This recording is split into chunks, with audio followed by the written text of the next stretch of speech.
Hey, we are here with Death unto Madness. This is episode 22, and last week was, I guess, technically the premiere episode of the season, but this is the one where we're actually going to play. Uh, Last time was just kind of setup and pregame stuff, but we are ready to rock and roll, and I'm very excited. I've been thinking about Death unto Madness all day. It's just such a fun setting, very evocative. I'm excited to explore it some more. Um, Once again, if you're not aware, Josh is joining us as the fourth. Seth had to bow out, and of course Maria bowed a little bit earlier too. But their characters are both kind of evil NPCs plotting the destruction of the world. So let's focus on the good guys and Alpheus. Whoa. No. Alpheus made one big mistake, and he's trying to atone for it. So before that, he made a lot of other mistakes, but that was the big one, at least. The good guys and Alpheus. Yeah. So let's go ahead and do. Let's start with this. So I've been thinking about how I want to kind of make sure that we're kind of informed as to what's happening in the world. What I don't want to happen is for you guys to do all of your plans and things, and for us to then finally at the end of the season see what's happening in Sinia. I'm interested in kind of like having little scenes here and there as we go to kind of show what Ophelia's up to, what Cyrillus is up to, what it might be going on in Caruzia, for example, stuff like that.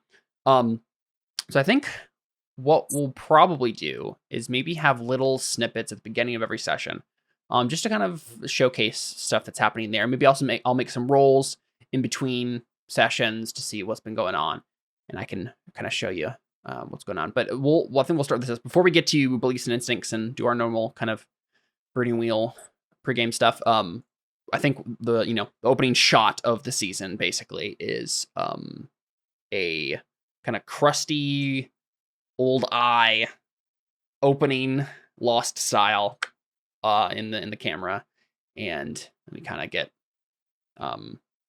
a shot of a dark, musty basement, and it's Cyrillus waking up finally after his wound, or maybe waking up. Oh, I guess yeah. We did practice stuff, Josh, and we decided that he actually healed earlier than this. So this is him waking up in on today, right? This is him waking up, and we see him kind of like roll out of. He's kind of like laying like on a kind of grimy cot in this like dark basement, and he rolls to his feet, and we can see that he's still covered from head to toe in mummified wrappings. But also he has this kind of weird, I don't know, he really looks like a Sith now. Right? Like he has a giant gaping wound in his neck where Ophelia stabbed him. It hasn't really healed. It just kind of looks like it's like every Sith Lord, right? When they get this like drastic wound and somehow the Force is the only thing that's like keeping them alive. It's like that. So you just see this kind of like cracked and bleeding, cracked and red, I guess, not bleeding actively, but cracked gaping wound in his neck that really hasn't healed, but is somehow being held together by the like pure force of his hatred for all things. And his eyes are kind of like red and bloodshot. And see if I made any other notes as to what he looks like. Thought I did, but maybe I don't. Yeah, that was all I had. So he is very crusty still, but more crusty than before, and looks just generally like a Sith warrior in mummified wrappings, and he kind of grabs his spear, which is kind of like on the wall, and kind of limps up the stairs out of this like dark basement. The light kind of blinds his eyes, and he raises his arm to shield it from to shield himself from the sun. And that's when we see the building that he was underneath, and it's like the old Temple of Aratos, probably, right? Because the the priests of the dead gods have taken over the Temple of Pyrrhus. But I don't know if they hang out there anymore. I think they're just kind of centered on the palace now. Given that the city has kind of split itself between the hatred cult and the dead gods cult. Which for further reference, I did name them so that we can stop referring to them as those. So the dead gods cult is called the Nikame. So I'll go ahead and I'll write this in chat so everybody knows the spelling. The Nikame, and the hatred cult is called the Dar Ithrax. So those are the two cults that are kind of warring for Sinia right now. And we see them kind of like they kind of are in control of the temple district here, while the Nikame are in control of the palace. And also, actually, here I made maps for all the cities. So here's Sinia, by the way.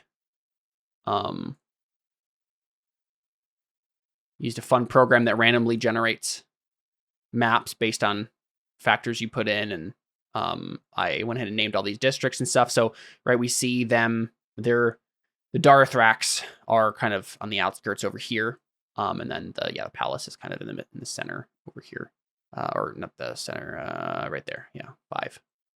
Yeah, here's Sinia. Anyway, so we see him come out of the light into the light of day in this kind of like open, wide temple building. And he's surrounded by all of these other cultists. We recognize some of them as like the palace surgeons. We also see some of the original cultists that brought Cyrillus into the cult in the first place, brought him to this weird dark underground lair to eat human meat. What's it called? We also see maybe like a couple of tables off to the side of this large kind of open concept room building, with tables filled with meat, and butchers like that pause their chopping to look up and like nod in respect at Cyrillus as he like walks through the temple, right? And everybody pauses what they're doing and like bows in respect at Cyrillus. He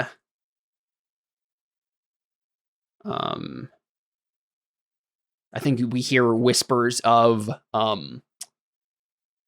his name Cyrillus, but also like his new title that he's gained for himself, which is God Killer. Right, so Cyrillus, God Killer. And he's kind of walking along, limping through the temple with his spear, and he steps up to the kind of like stairs of the temple, right? Open concept. He gets to the stairs that kind of go down into the city and kind of overlook. So he's like on this platform overlooking the rest of Sinia. Sees the big walls ahead of him there, and a major domo of one sort or another. I'm not sure if I have a particular idea as who this would be exactly. Maybe they're not important, but some henchman of some sort comes up next to him and then just says, "What is our plan for today, God Killer?" And Cyrillus like gives him a hate-filled eye, and then looks back over Sinia and says, "Ophelia." And his voice is like all cracked and wheezing because his neck is like has a giant gaping wound in it. He says, "Ophelia thinks she rules this city, but she has always underestimated me. We will burn this city, and then we will burn the world. And when God comes to this place, he will find nothing but ash and death." And the henchman just like bows deeply and says, "So be the will of the God Killer." And then we get the sting of music, and we see "Death Unto Madness," come up on the screen, and then we go to our beliefs and instincts. Let's do it. Let's start with you, Alpheus. What you got? Beliefs and instincts and traits. What is Alpheus about?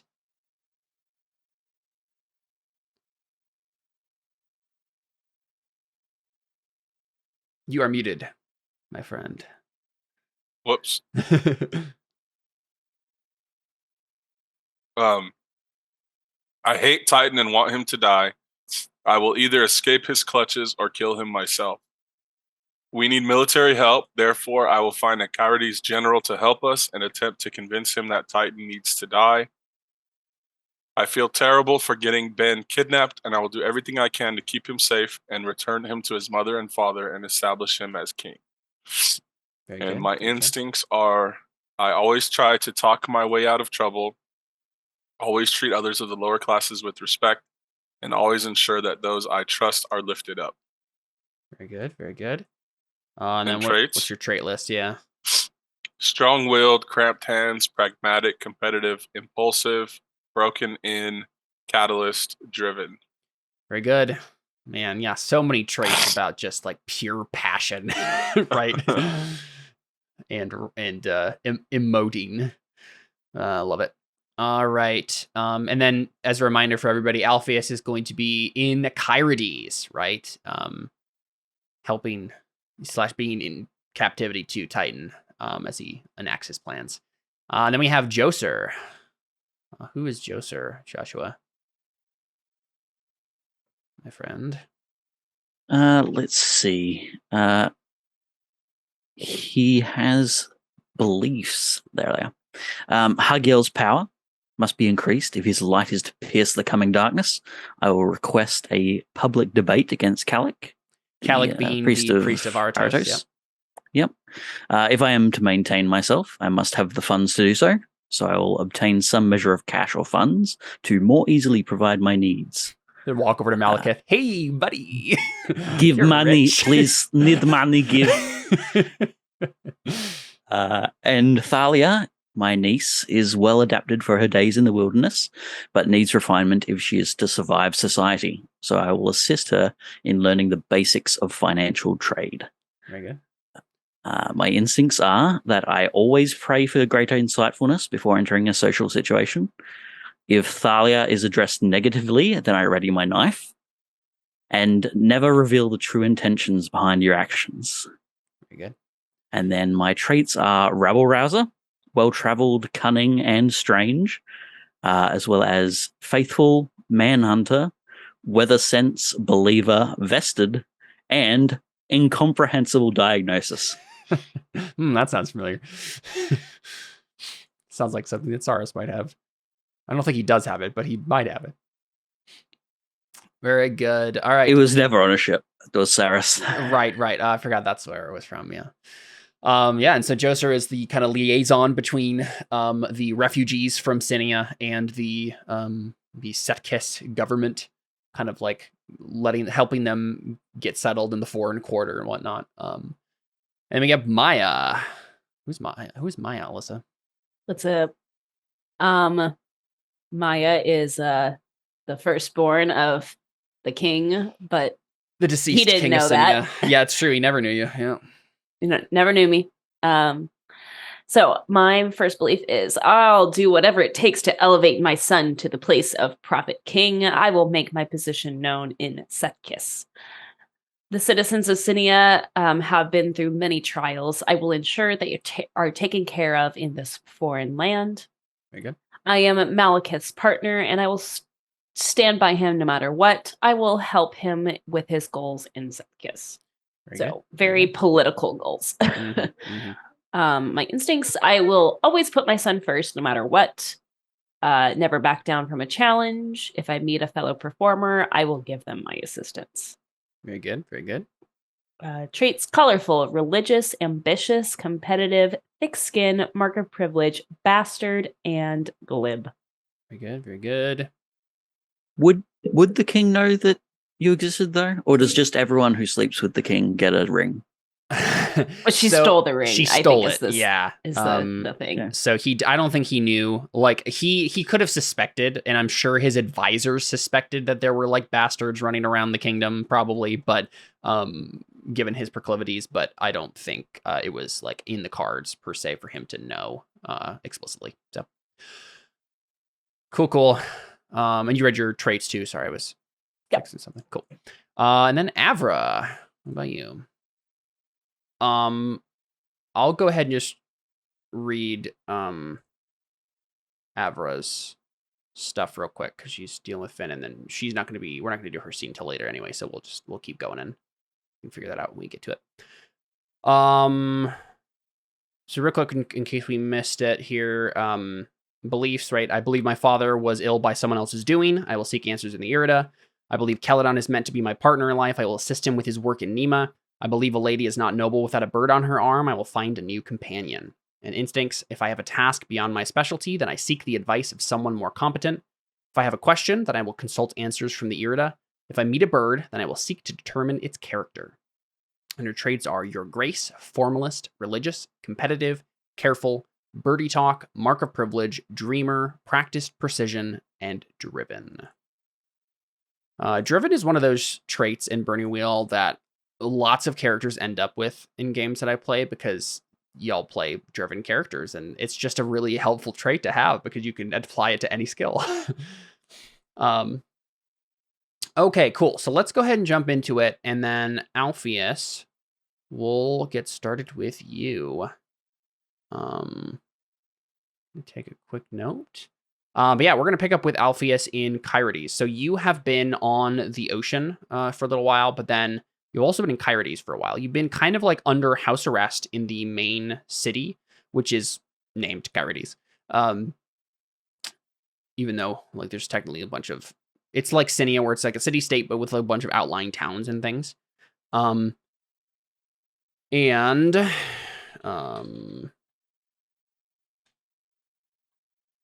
a note here. So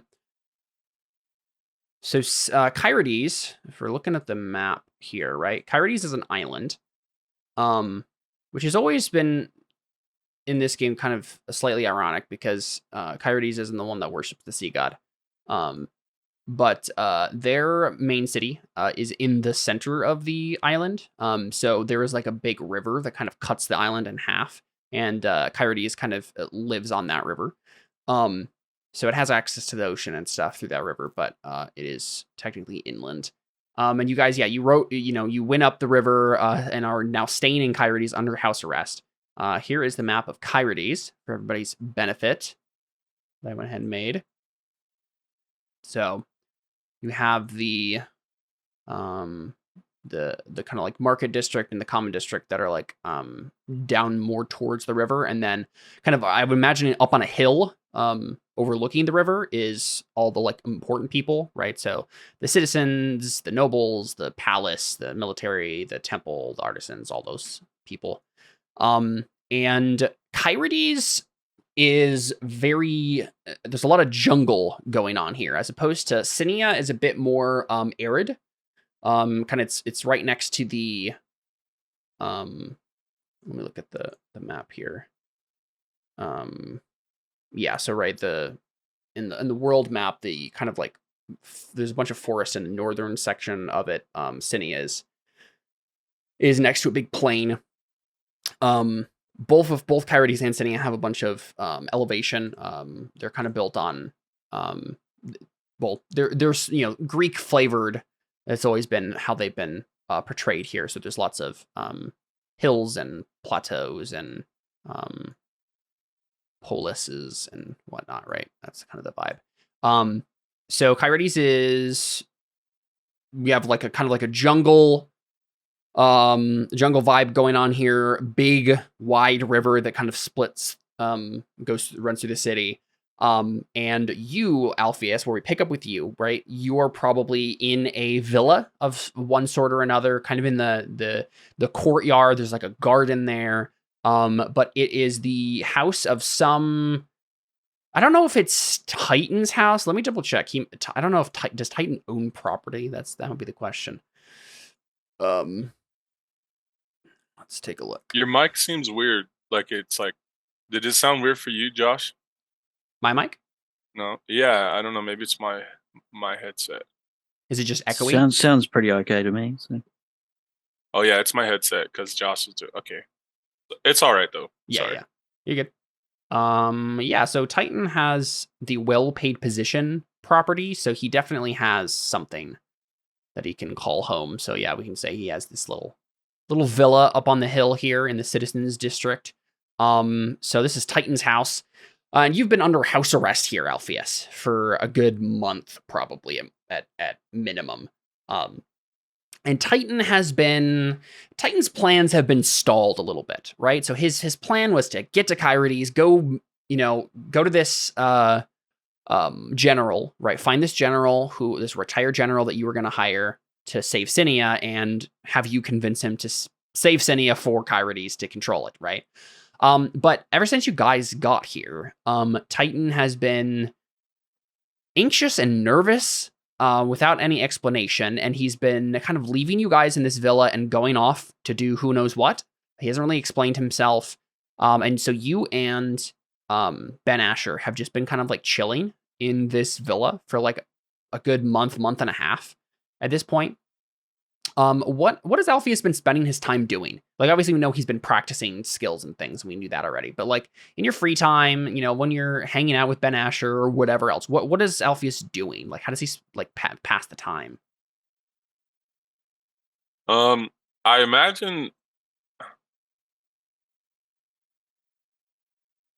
I don't know. I think maybe he because don't I have the writing skill? Like to write? Yeah. Yeah, I feel like maybe he's been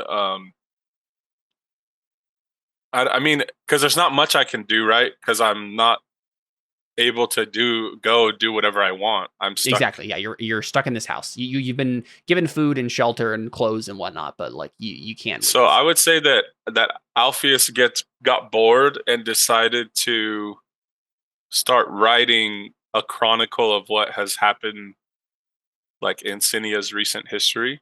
Okay. Alpheus just the historian. in case, like, because I would think Alpheus is like maybe he's worried that everything could go wrong and Sinia is like lost forever. Yeah. So he wants there to be like some kind of record of if Sinia falls or if it doesn't, like the story could be told. Yeah. Because at this point in the city, like there's like, aren't all the people like acting crazy too? Like most of the citizens. In Sinia, yeah. Yeah. Yeah. So there's not very many even like sane people left in Sinia. So I think that would be I don't know that he could do to pass the time. I'm not sure how much Alpheus knows about what's going on in Sinia right now because you left before all of that started happening. I just mean like how because I know how the king died. Like I know all that stuff. Oh, yeah. Are you gonna write that down? Like I know the true story. Are you implicating yourself in this story? Down. Yeah. How truthful is it? It's all true, but I leave some stuff out. Right. So you handily leave out your misdeeds in the account. Cool. I mean, that sounds somehow like a test the to king me. died. Yeah, because honestly, I don't know. I can't. As me, I can't think of a lot of things that he'd even be able to do. I mean, I'm sure that he's also like trying to. Well, I mean, is Ben Asher like is he scared? Or what? Like, what does he think about? He's been trying to put a brave face on everything. He's not necessarily like, he's not like totally stalwart because he's still a kid, but he right. He's been doing relatively well. He's mainly just been trying to be as helpful as possible to you, and kind of like following you around like a puppy. Basically. Yeah, I think I know that Alpheus would spend time with him, like just trying to like assure him everything's going to be okay, and probably also just try to help him pass the time too. Yeah, but I don't know exactly how. Like, I don't know what people do in Sinia like for fun. Right. Yeah, I'm not even sure. Maybe does he know about like his aunt? Like, does he know about other people like besides his mom and dad? Ben Asher? Yeah. I don't know. He was a pretty insulated kid. growing up for obvious reasons, right? They wanted to protect him in a lot of ways. So he there's a lot of like servants that so this is the thing you notice about Ben Asher, right? He feels most comfortable talking to servants. So any of the servants that live in this house, he's just been chatting up, has been super kind to. And one of these people, right? This is one of the funny things about the situation you're currently in. Do you remember Knossos, the thug that you tried to convince to help you escape back on the ship forever ago? So he got tortured, right, by Titan, but he didn't get killed, right? He got turned into a slave. And so he now serves Titan in his house as like a manservant. And you basically have to see this guy every day. Exactly. And I'm sure that Alpheus doesn't really want to talk to him and Knossos doesn't want to talk to you, but Ben Asher has been like he's like constantly talking to Knossos, trying to be kind to him. And I feel like they've probably developed a little bit of a rapport. Because Ben Asher's a likable kid, and any of the servants probably like him. So that's kind of the situation there, at least. But let's have you make a roll to see how well this history of the fall of Sinia is going. The rise and fall of Sinia is being written. So you could technically roll right to do this, but I don't think it's the right skill to use here, because really right is it's just copying down letters. It's not so much like storytelling, like story. Exactly. So composition is the skill you're looking for, right? Composition is the discipline of formally arranging one's ideas in written form. Using this skill, a character may compose lengthy books or pen erudite letters. So you don't have this skill, but you can write. It's just how well is Alpheus at actually writing well, right? You can copy down the letters, no problem. But so this is going to be penmanship. Yeah, you have good penmanship, but not. Well, yeah, I guess you don't have calligraphy. You have adequate penmanship. It's legible. But yeah, I guess let's go ahead and add your. I have to have a being composition learned. To being learned. Yep. And this is will and perception. It's based off of. And yeah, so it's going to be an ob 4 because it's a book that you're trying to write. This is way over Alpheus's head. Well, maybe I can start writing like the first page. Yeah, I mean, do you write? So the options on the list here is letter is ob 1, essay is ob 2, editorial is ob 3, and book is ob 4. Are you just writing an essay? Who do I know? Who do I have in my life that I could be writing letters for besides like? I mean, you can write letters to whoever you want. It doesn't just Titan's just not going to let you send them, right? Right, but I could have them. That's true. What are they? Books, letters, letter, essay, editorial, book.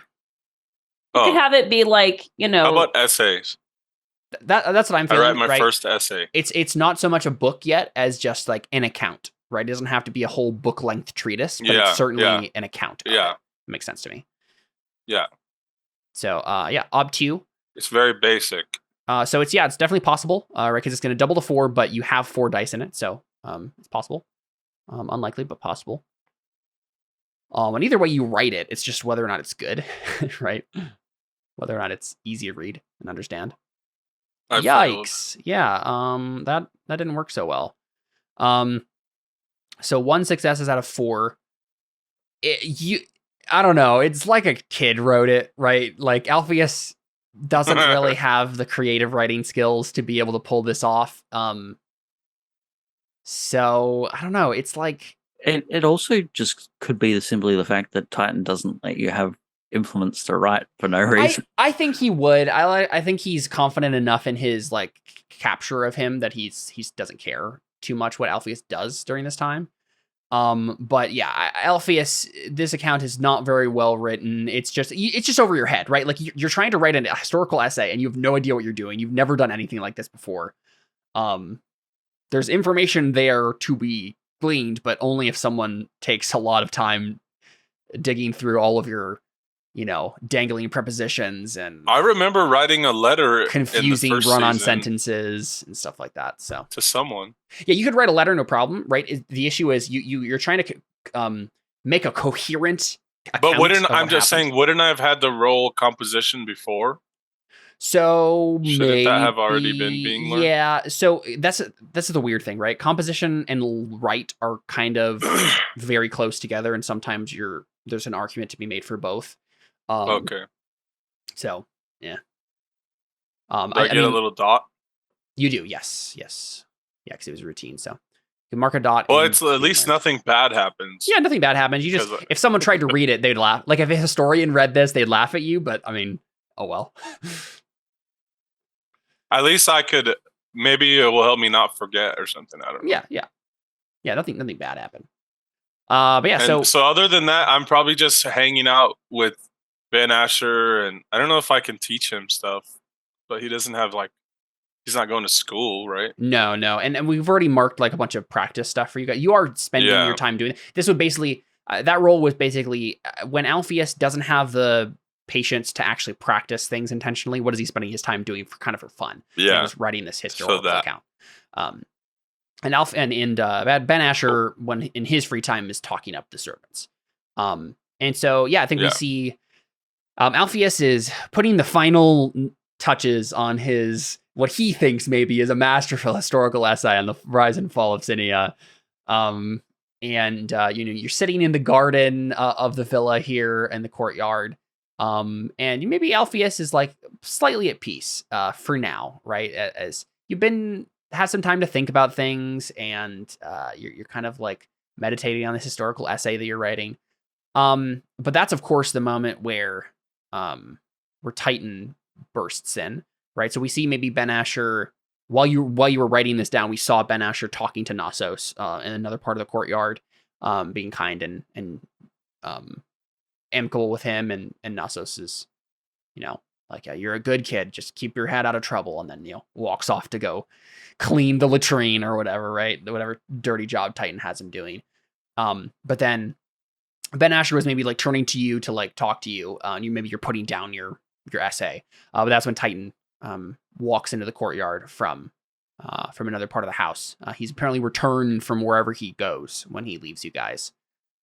And he immediately kind of like gestures at you, Alpheus, and he says, you're coming with me. Let's go. And this is the first time he's done. Like, you have not left this place in like a month and a half.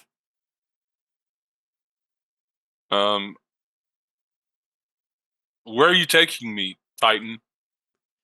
I need you to convince some very hard-headed people that this is a good plan and it will work. Forces are working against me in the Kyrodian government, and well, you're the most silver-tongued person I know. So, because he wants me to convince them. So yeah, you're getting the insinuation that maybe why it's been stalling so long is Titan went back to his like superiors, and they were all like, "What are you doing? This is a horrible plan." And he's been in like bureaucratic nightmare for like a month and a half trying to get his motion passed or whatever, and the ministry information. Okay. So yeah, why would I help you, Titan? Why would I help you do that? I don't want you to ruin Sinia. I don't want you to rule Sinia. You already know that. So you want me to stab you in the neck and throw you in a ditch somewhere instead? Because honestly, after a month and a half of bureaucratic nightmares, that option is looking more and more appealing by the second. If you kill me, how can I help you? Alpheus, do you ever want to leave here? Because I can leave you to rot if you want.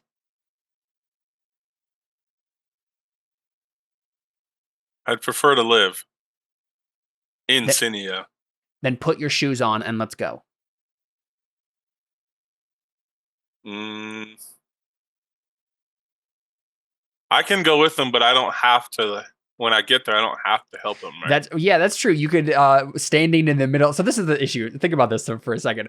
If you don't convince these people that your plan, then this I plan can't is do good. My plan. Well, yeah, not only that, but they'll probably just order your execution on the spot at that point. It will just be like, okay, this guy's useless. Then we should just kill him, right?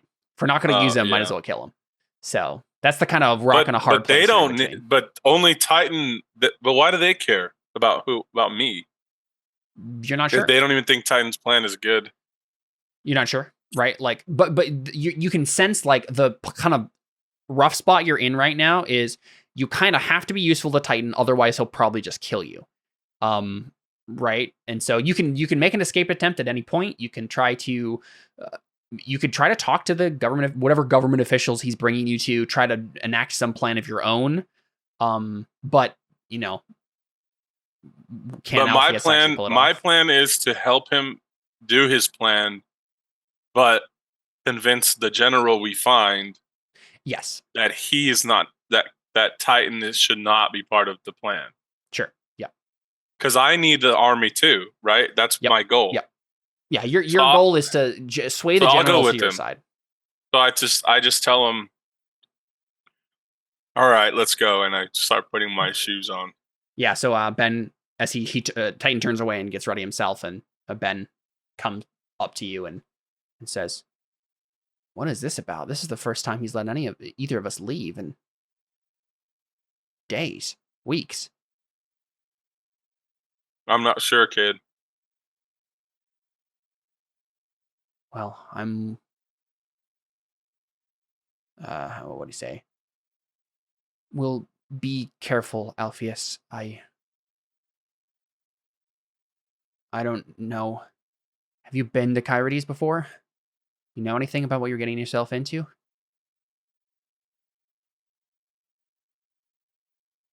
No, but don't worry about me. I've been in worse situations. Trust me.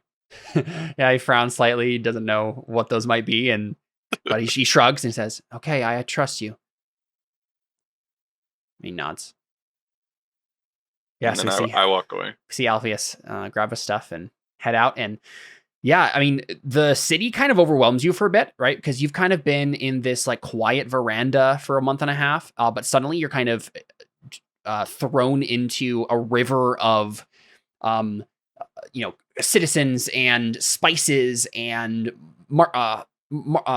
merchants hawking their wares on the streets, big old birds on people's shoulders, like those sorts of things, right? And like just a sea of people that you're kind of wading your way through with Titan. He has you in bonds, and he has like a couple of guards or Sinians or Kyrides soldiers leading you with him, so you can't just like make a break for it into the sea of people. But is there anything you do or notice particularly as you're making your way to the palace? Because that seems to be where he's leading you. No. I mean, maybe I'm just kind of taking it all in. I think Alpheus would be like internally mourning like the fact that these people are still living like normal lives. Yeah. And his town is like where he lives is just chaos. Yeah, where he's from. Not only Sinia, but also Caruzia. Who knows what has happened to Caruzia in the time you've been gone, right? Like, they could all be dead. Like, who even knows? Yeah. So yeah, Alpheus is just like, dang, this is sad. Yeah, and you get brought into the palace, right? Of the Kyridesian palace, of the monarch of Kyrides. And let me real quick bring up my notes about this, just make sure I'm getting this right. So Kyrides, right? We've always known the kind of analog for Kyrides is like Sparta, right? So there's definitely a lot of like militaristic vibes going on here. There's a whole bunch of soldiers in the palace once you get in there. There's a lot more slavery in Kyrides than there is in Sinia. So the Kyridesian government is ruled by an oligarchy. So there's like probably like the tribune or the trivium or whatever it's called, right? Some sort of name like that they give to the oligarchs of the city. And you are led into, right, this big, super huge open like throne room, right? And there's like three huge thrones at the back of this chamber. There's a whole bunch of like courtiers and hangers on, mostly a lot of soldiers though, as you're walking into this room. And you see the three oligarchs, surrounded by, people feeding them grapes, people fanning them with ferns, like that whole thing is going on here. And the person who immediately grabs your eye is the guy in the center throne, he's a huge man. Especially for this culture. Like I think most people in at least probably most people who's not a Jagati at least are pretty on the shorter side of average for height. This guy's like Nephilim sized, right? So at the very least 7 feet tall. But hard to tell because he's sitting down. Very huge muscular individual. He's not wearing like armor, or like he does not dress like a soldier, but he definitely looks like he has the physique of one.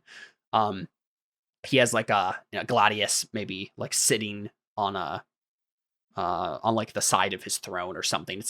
There is a sword in arm's reach, but he's not wearing any armor, or he's like, in a normal like toga sort of a thing. And he catches your eye immediately, and it seems like that's where Titan is bringing you, like straight beeline towards that guy. Is there anything that Alpheus is doing, or? Can I whisper to Titan, like, who is that? Who is that guy? Oh, why have I not figured out a name for this dude? I've known about him. Let me generate one real quick.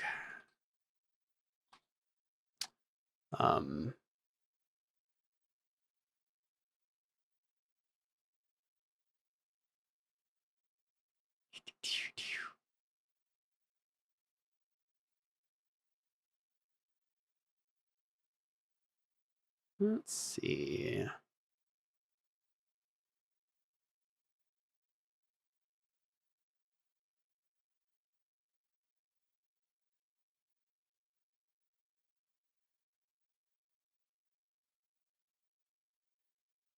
Yeah, so he says, this is Gorgas, first among equals of the Tribune.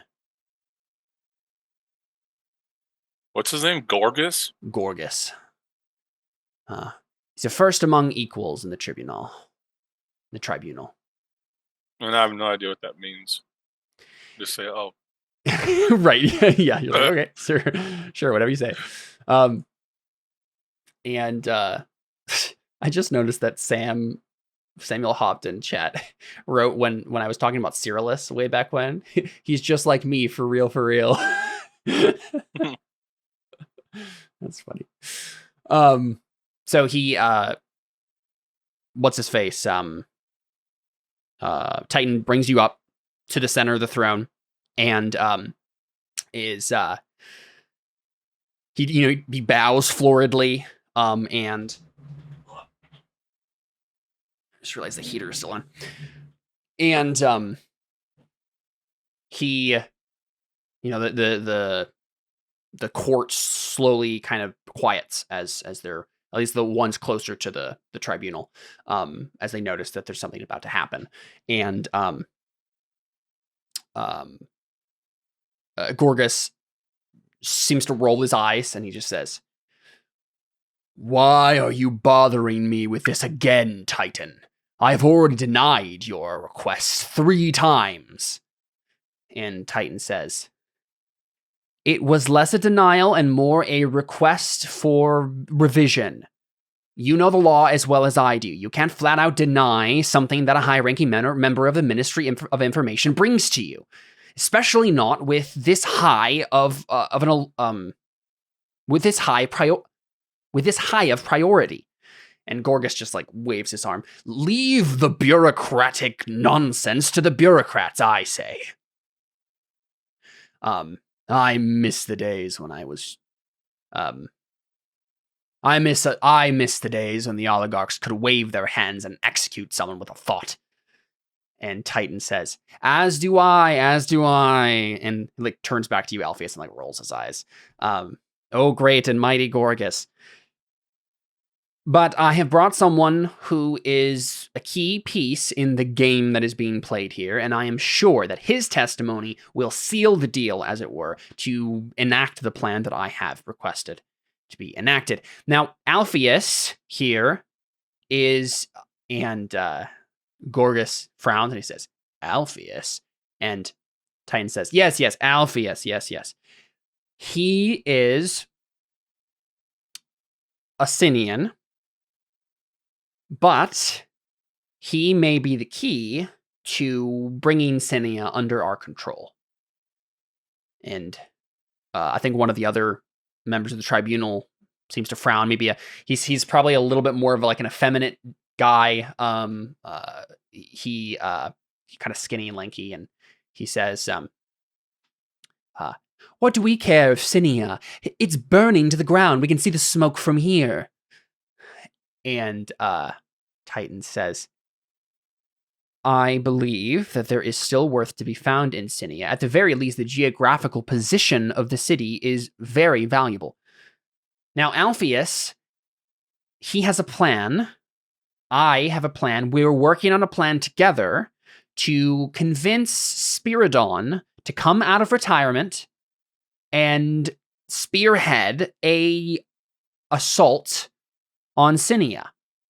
Now, with the chaos in the city and Pyrrhus being out of favor, we should be able to use that lack of awareness of we should be able to use the laxness of the sea to make an assault and beat Sinia on their home turf when we've never have before. Pyrrhus has been discarded, cast to the wayside. The oceans are now ours for the taking. And Alpheus can back me up that this is most of the plan is already done. We just need to get Spiridon on our side. We all know that he's the most brilliant tactician that Kyrides has ever known. And it feels like that's like him filling you in on this, Alpheus. And then he kind of like gestures, like, come forward, say something.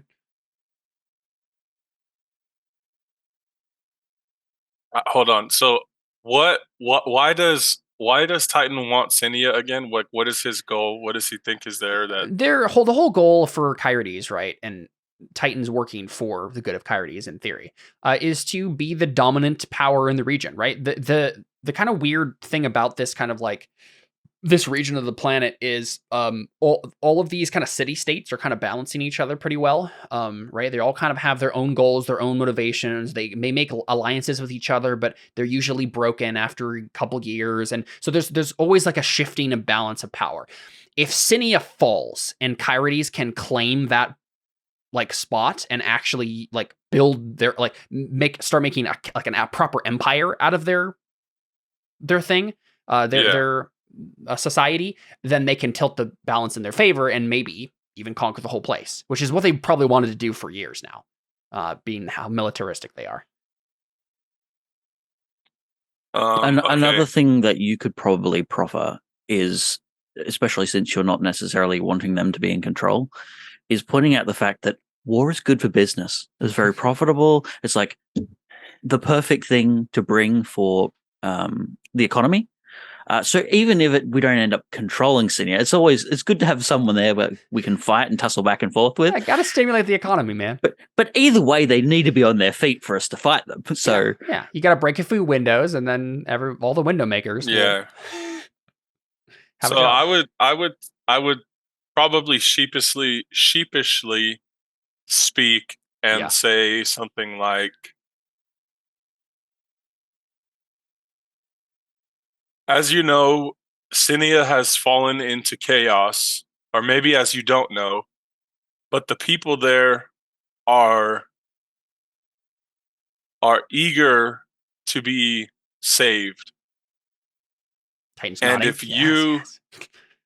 if you go forward with this plan, the people should have no problem with Kyrides' leadership, because you will be seen as their savior from what they're currently experiencing, and all of Sinia's riches could be yours, provided that this happens. Yeah. So Gorgas kind of frowns and kind of looks closely at you and says, "What do you know of the happenings on in Sinia? We have." News out of there has been very sparse as of late. What is going on in that city? And honestly, you've been gone for 3 months, so who knows, right? Yeah. And so I would tell them, when I was so rudely taken from my home. No, I wouldn't say that. When I left Sinia with Titan, and I kind of like say it like implying like he kidnapped me. Yeah. But I don't say it. What was happening actually? I can't. I don't want to say like the wrong thing. The last thing that was going on that you remember is right. Like Ophelia's in charge. Maya was trying to get her so son I on can the say throne. that the old king's daughter basically came and took over. Yep. And made people go crazy. Some people go crazy. Yep. And then what were you saying? And then literally the only, like, everyone was like making plans and stuff to like stop the Jagati. But the only thing, the last big thing that you knew about was Maya was the actual real firstborn daughter of the king, and her son was going to be the king. And that's probably a thing that Titans informed them about, but you could maybe talk about that a little bit too, right?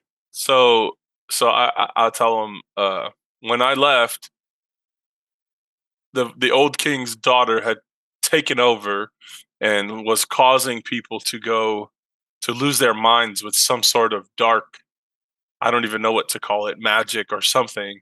Yeah, and the third of the tribunal who hasn't spoken yet, just seems like a normal middle-aged man, politician of some sort.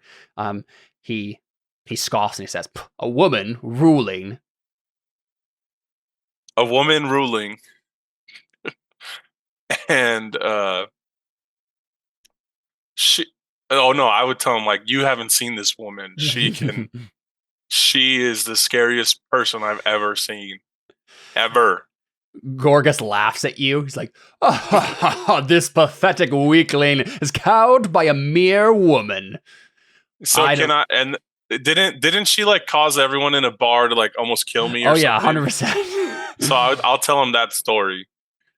But they probably still think I'm full of crap. Yeah. But I tell them that story about how she caused the whole bar, like dozens of people to start fighting. And the second guy, the kind of more soft-spoken one, leans in and he says, yes, feminine wiles can certainly cause, how do you say this?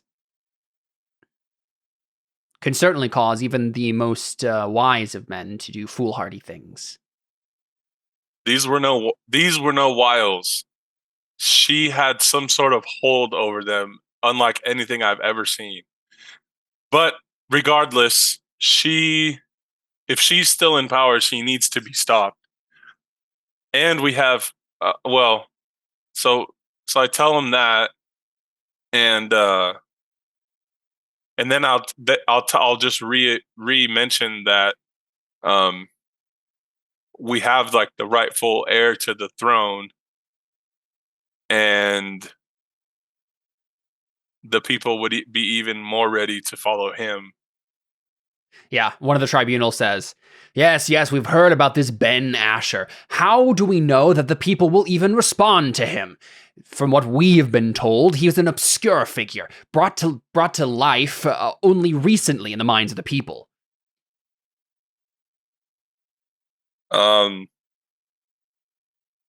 And if you say if you say that this Ophelia has power over their minds, how will they even know to follow the true king? I don't know how to answer him on that. Just say you follow Aratos and you don't know how to kill someone. Right? Yeah, just like kill Ophelia. So can I just be like, doesn't Aratos teach you how to kill? They all look at each other like, yeah. Kill the queen. If we kill the queen, everything will fall into place. Yeah, you know the thing you should say to like clinch the argument for the persuasion roll? He's like, as you said, she's just a woman. Right? Yeah. Like go against, like, if that's what they're claiming, right? Then okay, I guess you're right. Yeah. Are you afraid of a woman? Yeah. Okay. That sounds like a persuasion, right? Every roll I do is persuasion. It's kind of Alpheus's thing. All right. What's the The beneficial thing is that now that your persuasion is a 7, if you do anything else persuasion adjacent, you can get +2 from that skill. That's true. As a 4. So. Oh, really? Yeah, if you were like to do another skill and fork persuasion in, now you can get 2 dice for the fork. So that's so pretty can I fork in bureaucracy and etiquette? I think so. Yeah. And then Titan is going to give you his persuasion die as well. So I have 3 helps. Yes. I mean, he only has a 4 in it, but I don't think his other social skills could help. Like, I don't think he is lying about anything in particular to give you the falsehood fork, which would give you 2 dice, but I don't think he can do it. Yeah, no. All right. And could he get rule of law because we're talking about the rightful heir and that kind of thing as well? Maybe. I don't know if Alpheus has said enough about it. I feel like that is that more like town-wise would be my suggestions. Yeah, let me look at his like skill bureaucracy. Yeah, bureaucracy makes sense because like you're trying to get bureaucrats to go into motion, right? Yeah. And etiquette, obviously, that makes sense. Let's see. Yeah, I don't know if the other ones make sense for this. Alpheus hasn't necessarily made a legal argument at all here. Yeah, I think just those. So 3 dice as your What's the ob? advantage. That's a good question. Who am I trying to convince? Just the one guy or all of them? You probably have to convince the main dude, right? So knowing who he is, I haven't actually made a character sheet for him. I meant to, and I didn't get around to it. He probably has a pretty high will. Let's say. Well, it depends because it depends if he's a warlike bloke or a politician. He's both. He spent time doing both. Yeah. So I'd probably go mid then, because a lot of the warlike ones have physical bonuses rather than mental. Yeah. Let's do ob 5 then. I think. Right. He has good will. He's old. Right. He's lived a long time, so he has like good stuff there. But he's probably not. Like if someone like a priest or a bureaucrat would probably have a 6 or 7. But let's do 5. So you know what I just noticed? Whenever I have roll 20 on my screen, then all your guys' audio is messed up. But if I click on another tab, it's fine. It's interesting. Weird. That's weird. I rolled. I'm on the wrong screen. Nice. Yeah, that was actually pretty easy for Alpheus. Which is why what's his name? Why Titan keeps you around. Yeah. So you can definitely see that like Gorgas is hesitant. And there's something about like what's the situation here that you're not quite understanding maybe as to like why he's hesitant. But I think the other 2 seem like they nod and seem like pretty persuaded by it. And when Gorgas notices that the other 2 are pretty persuaded, he like reluctantly nods as well. And he says, all right. We'll give you a chance, Titan and Alpheus, to persuade Spiridon to come out of retirement. The condition is thus: if you get Spiridon out of the hole that he's hidden himself in and manage to bring him back here, and we can slap a uniform back on him, if you've gotten that far, which honestly seems like an impossible feat to me, then we can consider the next stage of the plan. Until then, we have nothing else to discuss. But you have my leave to leave Kyrides and go to his estate. And Titan does everything but do like a little fist, like, yes. You know, he really wants to do it, but he doesn't quite do it. Do I have to say anything? Or shouldn't Titan like thank you? Or yeah. He nods graciously and bows, and he says, "Thank you, Almighty Gorgas and the other members of the tribunal. We will not disappoint you. Sinia will be ours before the year is out." And Gorgas says, "I'll see it when I believe it, Titan." And yeah. And then he like waits for more grapes to be brought to him, and you mean the opposite? You said, "I'll see it when I believe it." No, it's like fairies. It's like fairies. You can only see them when you see it when I believe it. Yeah, I did say, "I'll believe it when I see it, Titan." And he waits for more grapes. Yeah, cool. So, Alpheus, he leads you back to the estate, right? His villa. And he says, finally, after a month and a half, all I had to do was shove you in front of them, and your silver tongue did it in a literal one conversation. Goodness gracious, by Aratos. All right, so it's time to actually do what we came here to do, and that is go meet Spiridon. Do you know anything about General Spiridon, Alpheus? And he's saying this as you're walking out of the palace. No. Yeah, you have no idea who this guy is. General Spiridon is single-handedly the most prestigious and deadly general that Kyrides has ever known. Have you heard of the city-state of... And he spouts off some kind of Autoket-sounding name, Egyptian-y sounding name. And it sounds vaguely familiar, but you don't know off the top of your head. And he says, I would be slightly surprised if you knew much about it, because it's been wiped off the face of the map. About 30 years ago, the massacre of... says some sort of historical-sounding name for the massacre, right? That was General Spiridon, and that was only the tip of a very large iceberg. This man, he is a killing machine and a genius in war, unlike anything that Arcadia has probably ever seen. And this is the thing. He's also the most stubborn man that I've ever known, that maybe exists in the entire world. He basically controlled the military, did whatever he wanted with the military the entire time he was in office, and only when he got bored did he decide to relinquish that authority back to the tribunal. He could have ruled the entire city if he wanted to, but I don't know. The combination of stubborn and bored is one that will be incredibly difficult to overcome to get him to do anything in this situation.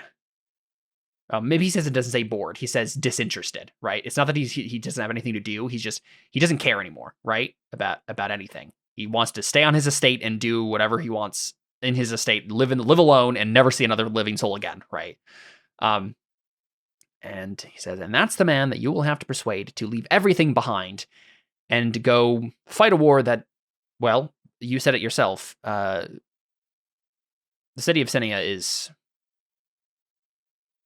under the control of a very terrifying woman. We'll see if he's up to the task.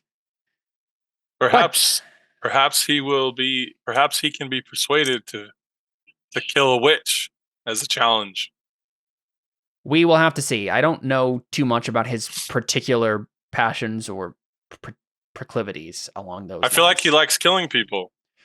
I don't know if he likes anything. That's the issue.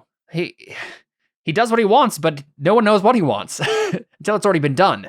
And then the pattern never makes any sense. It's an enigma to figure out exactly what his true passions really are. Anyway, I need you and Ben Asher to pack your things. We'll be leaving first thing tomorrow morning. Fair enough.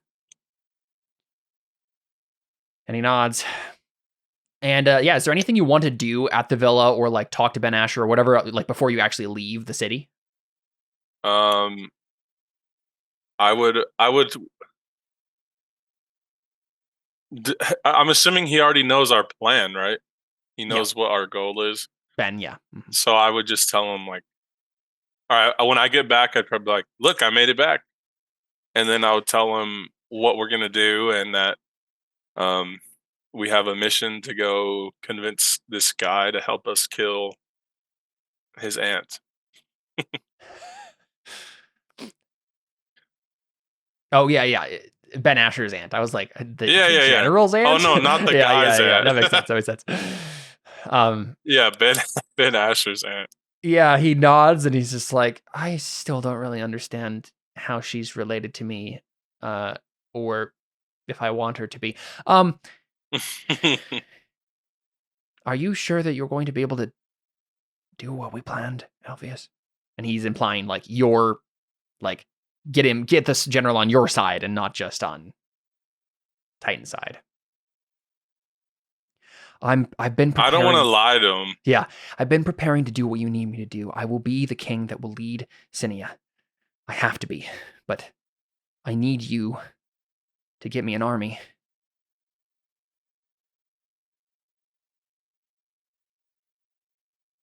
I can't guarantee anything, Ben, but I'm going to try my hardest to get it done. Well, to get done what we need. That's all I can ask you.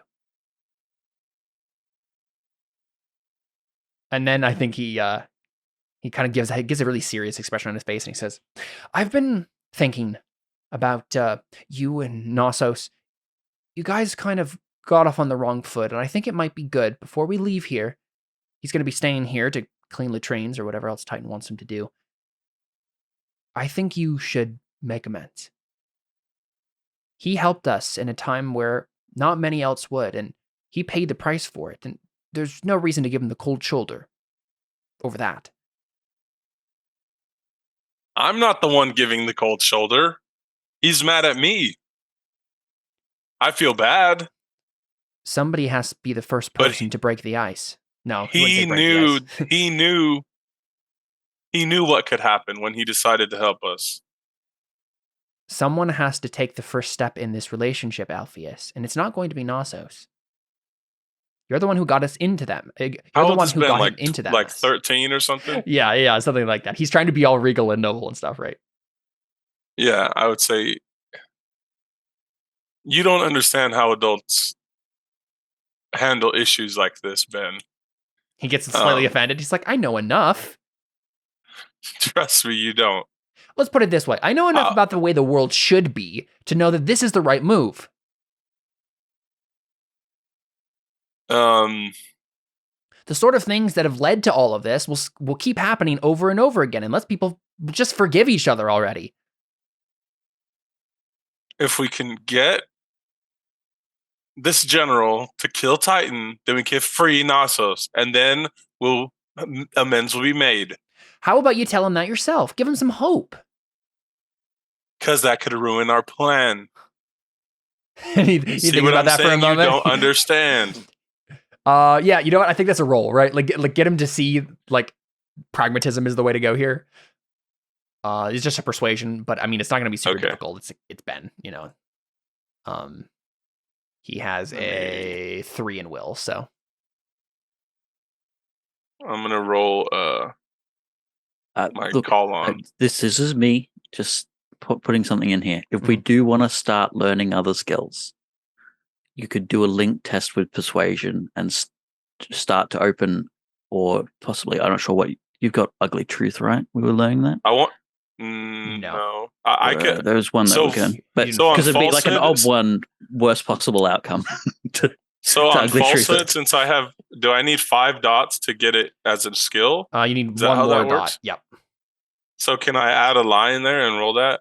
You want to do that instead? Well, what do you lie? I mean, it sounds like you're pretty much just persuading I wasn't him. lying, but I'd like to be able to lie in this game. Right. Yeah. I just don't know if Ben is the one person you want to lie to, right? No, not really. Mean. I really don't. You'll have plenty of opportunities. Yeah, and I don't think I do. I think I just want to keep it how I have it. Just roll my persuasion on him. Yeah, sounds good. Ob 3. Bless you. I don't think I can fork in any of this stuff. I don't think so, yeah. But hey, you got 7 dice. There you go. Yep. Yeah, unfortunately for you, you don't need any routine persuasions. So this is all just easy stuff. Yeah, so he frowns and like thinks about it for a moment, and he says, "Yeah, you're probably right. I just wish it didn't have to be this way." But you promised that hopefully. Go ahead. I was just gonna say, hopefully we can start fixing all these problems. And we better. Because I know they exist. As soon as we throw off Titan's proverbial chains, then we can free Knossos as well, okay? That's the plan. I promise. that is what I will try to do. No, I'm gonna. Okay. I will do that. Good, If it's possible, I'll do that. Sure. That's good. Cool. Yeah, I think you guys kind of pack up and start heading out. And you head out into the kind of like into the further, I guess it's toward the coast. So in terms of the map of the world here, right? So Kyrides is like in the middle of this island, right? You're kind of going up to this mountain over here, right? So there's like a series of like kind of low foothills and mountains and stuff that kind of surround Kyrides, and he has like a mansion or a villa or whatever, right? Up on the top of like a big tall mountain. He's like a hermit who lives by himself. But he doesn't live in like the actual like no, he doesn't. He doesn't live anywhere near anyone, right? He literally lives by himself. He maybe has a couple of servants who tend like gardens and crops for him, so he doesn't starve. But that's like it. Yeah. Okay. So, that's then you guys kind of head out to do that, and I think we can probably maybe call it there for Alpheus because it makes sense to start with you guys kind of getting to the mansion next time. So if you want to head out to your stuff, feel free. All right, sweet. I appreciate it. Yeah, absolutely. I'll see you guys later. Sounds good. So yeah, see you, Chad. All right, I gotta move the overlays around. There we go. Cool. All right, well, let's pick up with Joser and Maya, shall we? Let's figure out what they're up to. So I think the idea, right, was we were going to pick up with Joser like telling everyone, "Hey, we cured the last person. The disease is gone." Was there anything else that you wanted that scene to be besides that? Like, what frame this for us, you two? What are we looking at here? Like, where are you in? Like, so here's the map of Setkiss. So it's on the coast and has like a big bay here that it's attached to, and then a river running through it.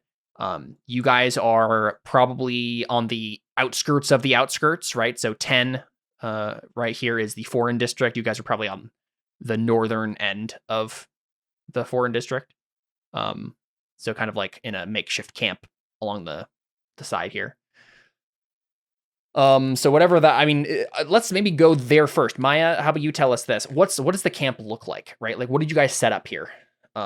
Is it just like a bunch of tents, or maybe Joser can help us figure this out too? Like, because this would also depend on what Setkiss has given you to help in the refugee crisis. Because we all kind of left in a hurry, so I don't think many people brought many things. So it's really out of the generosity of whatever Setkiss gave us, unfortunately. Yeah, I'm thinking maybe like tents.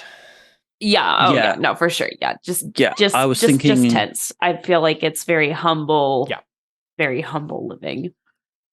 Yep, I was thinking a bunch of tents. I think there's also like a bunch of old, run-down stone buildings. Sure. So like sort of ruins, like houses that used to be sort of what's called makes sense. Israelite, like white brick kind of houses that have occasionally missing walls or have tents up there to cover the top. So it's about a mix of things, but mainly tents, I think. Yep. Cool. So what do we see when Joser walks up to like the kind of council that's been leading the refugee camp, which includes Maya, Gavril, Malekith, and Kalik, right? What do we see there? Well, like I guess Maya, what's the de facto town hall of this place? What does that look like? Right? I assume maybe it's one of the buildings, right? Yeah, I would assume it's probably one of the bigger abandoned buildings, and either that or it's the second smallest, because maybe the biggest one was where they were where we were quarantining all the sick people first, and then he comes out of the big building and is like, hurrah, it's done. And then that's when all the council's like, all right, get everybody out of there. We're going in there now. That's our palace. That's our place. But something along those lines is what I was thinking. But I don't know if he just like triumphantly walks out and just like, it's done, or if like just comes into our council room and then we announce it to the people. Yeah. What does that look like, Josh? Yeah, I think we see Joser coming out of like the hospital building and then walking along the road towards the other one. Both Josa, who's I've got played by Rami Malek. He's basically strolling along with this younger girl who looks to be at least part. Where is it? Where's our cultures again? The basically the slave race, the Jagadi. Jagadi, yeah. Yeah. So she looks more of the Jagadi than he does. But they seem like they have got that familiarity with one another.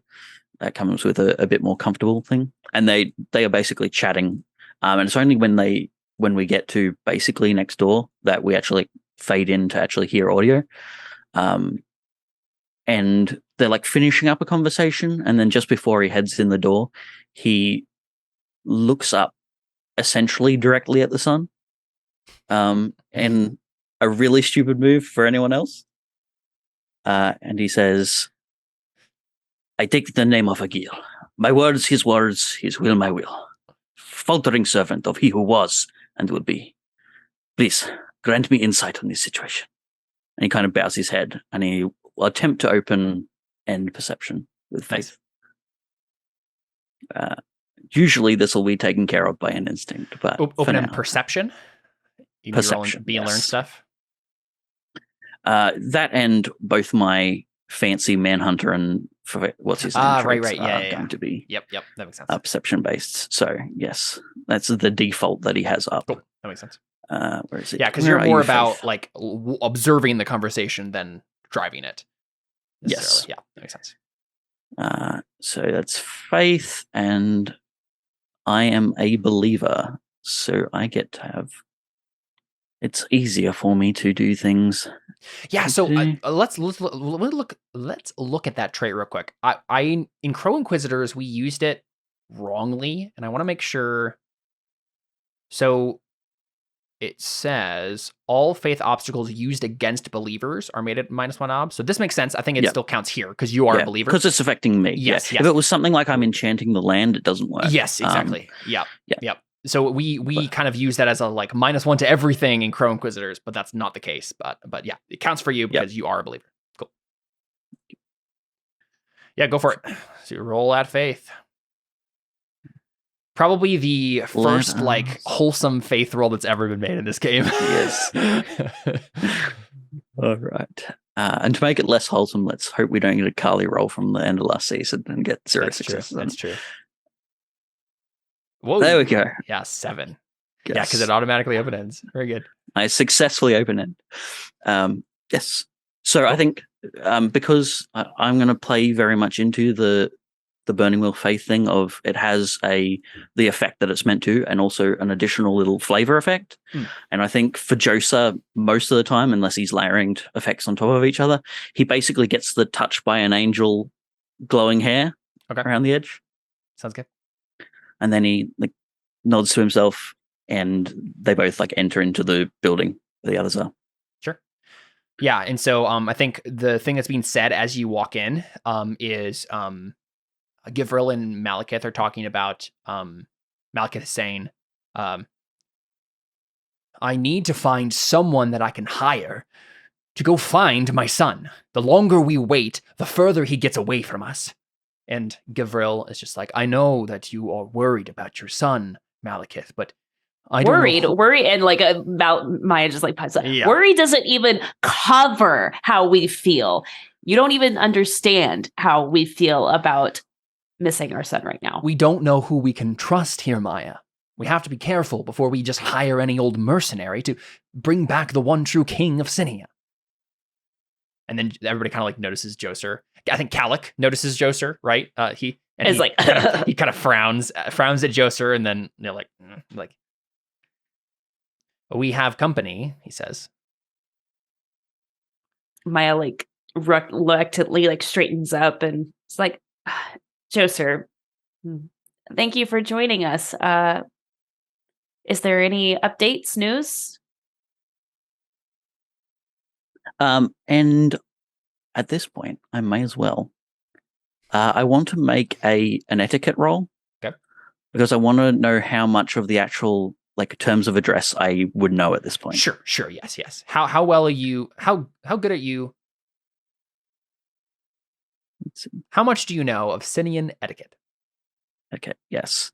Because I know I've been learning it over the past bit, but I don't know where I am currently. Now, I paid notice to the DC set last seasons. Okay, things. Perfect. So it is a being learned. Yep. I would like it to be graduated. Because I know Ob 1 is remembering that it's aviatrix is the term. Ob 2 is I know the bird thing, and Ob 3 is knowing ornithessia is technically the term for it. Okay. Sounds good. Yeah. Go and do it graduated and we'll and it is technically I can use perception for it, which would be open-ended at this point. Yes. Because it is still being learned. No help. Well, actually, no, there is one help that I'd be asking for. Thalia? Yes, Thalia. She's going to add in ugly truth. Basically, when I get to the point where I'm saying of Sinia, she's going to add in exile. Basically, subtly pointing out that even if there is a problem with this, you shouldn't point it out. We are in a guest. Yeah. So every time you say Sinia, it's in exile. In exile, yeah. In exile. And occasionally Joser will glance in her direction. Yeah, and so annoyed with her. Thalia is, you bought her as a 10 resource point, bodyguard assistant, right? So you basically have control over her for most intents and purposes. If I ever wanted to say or do something, I can do that. But she's there to help you, so. Yep. Cool. So that is 1 help. And the base obstacle is 1 and graduated. No additional help. Nice. That is a 2. So, yes, I would know that if you had a bird, I meant to put on a glove. So, yeah, that's the question. Does Maya wear a bird these days? Because, there's certainly people who came with you who do still care about that stuff, because there were some nobles who came, but it's just if I do, it's my weird parrot thing, I know, exactly. Right? Things are up in the air enough here that you can forgo some social conventions if you want to. You guys are in charge, so you can do that if you want, right? Yeah, because Maya's not interested in that at all. I mean, it's not that she's throws etiquette out the door. Absolutely not. But she's also she didn't have a bird to begin with, really. It was just she's just borrowing Malekith's weird bird. Yeah, exactly. So I think she'll nod at you attempting to be Joser makes the empty motion that would mean, I pull out the glove and everything, and then because here's the twist, my Thalia has a bird. It's like a giant oversized lean Tweety bird looking bird, very fluffy and yellow, and basically he paws awkwardly and then just reach the hand out to her bird instead. Yeah, exactly. Just reach to the side instead of forward, and it pecks. And then he'll bow. And just for reference, he's dressed in the full vestments of Apophayar of Hagiel. So it's mainly blue from down, but then on the top there's a big white ruff of feathers, and over the top there's a yellow hood. And he's also got a giant golden scarab pauldron on one side. Nice. And he kind of bows and he says, Aviatrix Maya, it is wondrous to see you again. Forgive the intrusion. I did not mean to disturb. Not at all. You've been very helpful to us, and we are much, much appreciative anytime you need something. And he kind of inclines his head. And he says, very well. I am here for multiple reasons. I have good news, and terrible news. Which would you prefer to have? Maya kind of eyes Malekith and just looks at him. Give us the terrible news first, Joser. Let's get it out of the way. Everybody is going to starve. Yeah, Malekith, his face darkens, but he kind of already knew that, right? Or do you mean the city's cutting off? No. Basically, he's saying he'll elaborate and he'll say, Honorable Malekith, I know that you have many resources at your disposal. Many men mourned your death, and there will be many more to celebrate your return from the underworld. However, us, like most cities, does not keep an entire spare city's worth of food in our markets just for the disposal of its citizens. So even were you the wealthiest man alive, it is unlikely that we have the food available to purchase. Yeah. Also, I think instead of underworld, you'd probably say like the most specific term would be dark side, or some reference to Tartuit. The void. Yeah, Tartuit is the like proper capital T name for it, for like the underworld. Though the Autocut might have like a slightly different pronunciation or spelling of that. But yeah. Gates of the Gates of Black Dust are also a name that the underworld has, that sort of thing. Yeah, cool. The Depths of Ink. I think you'd call it Depths of Ink. Okay, yeah, I love it. And Malekith just kind of turns to the rest of the council and says, we knew this would happen eventually, and now that we're here, we have to make a decision. Do we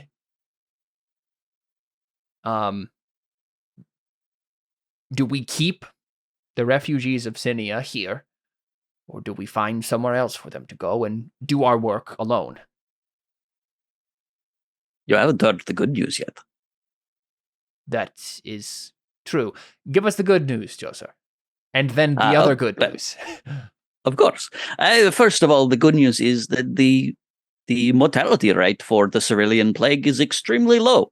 There is 3 deaths for the entirety of the Sinian refugees.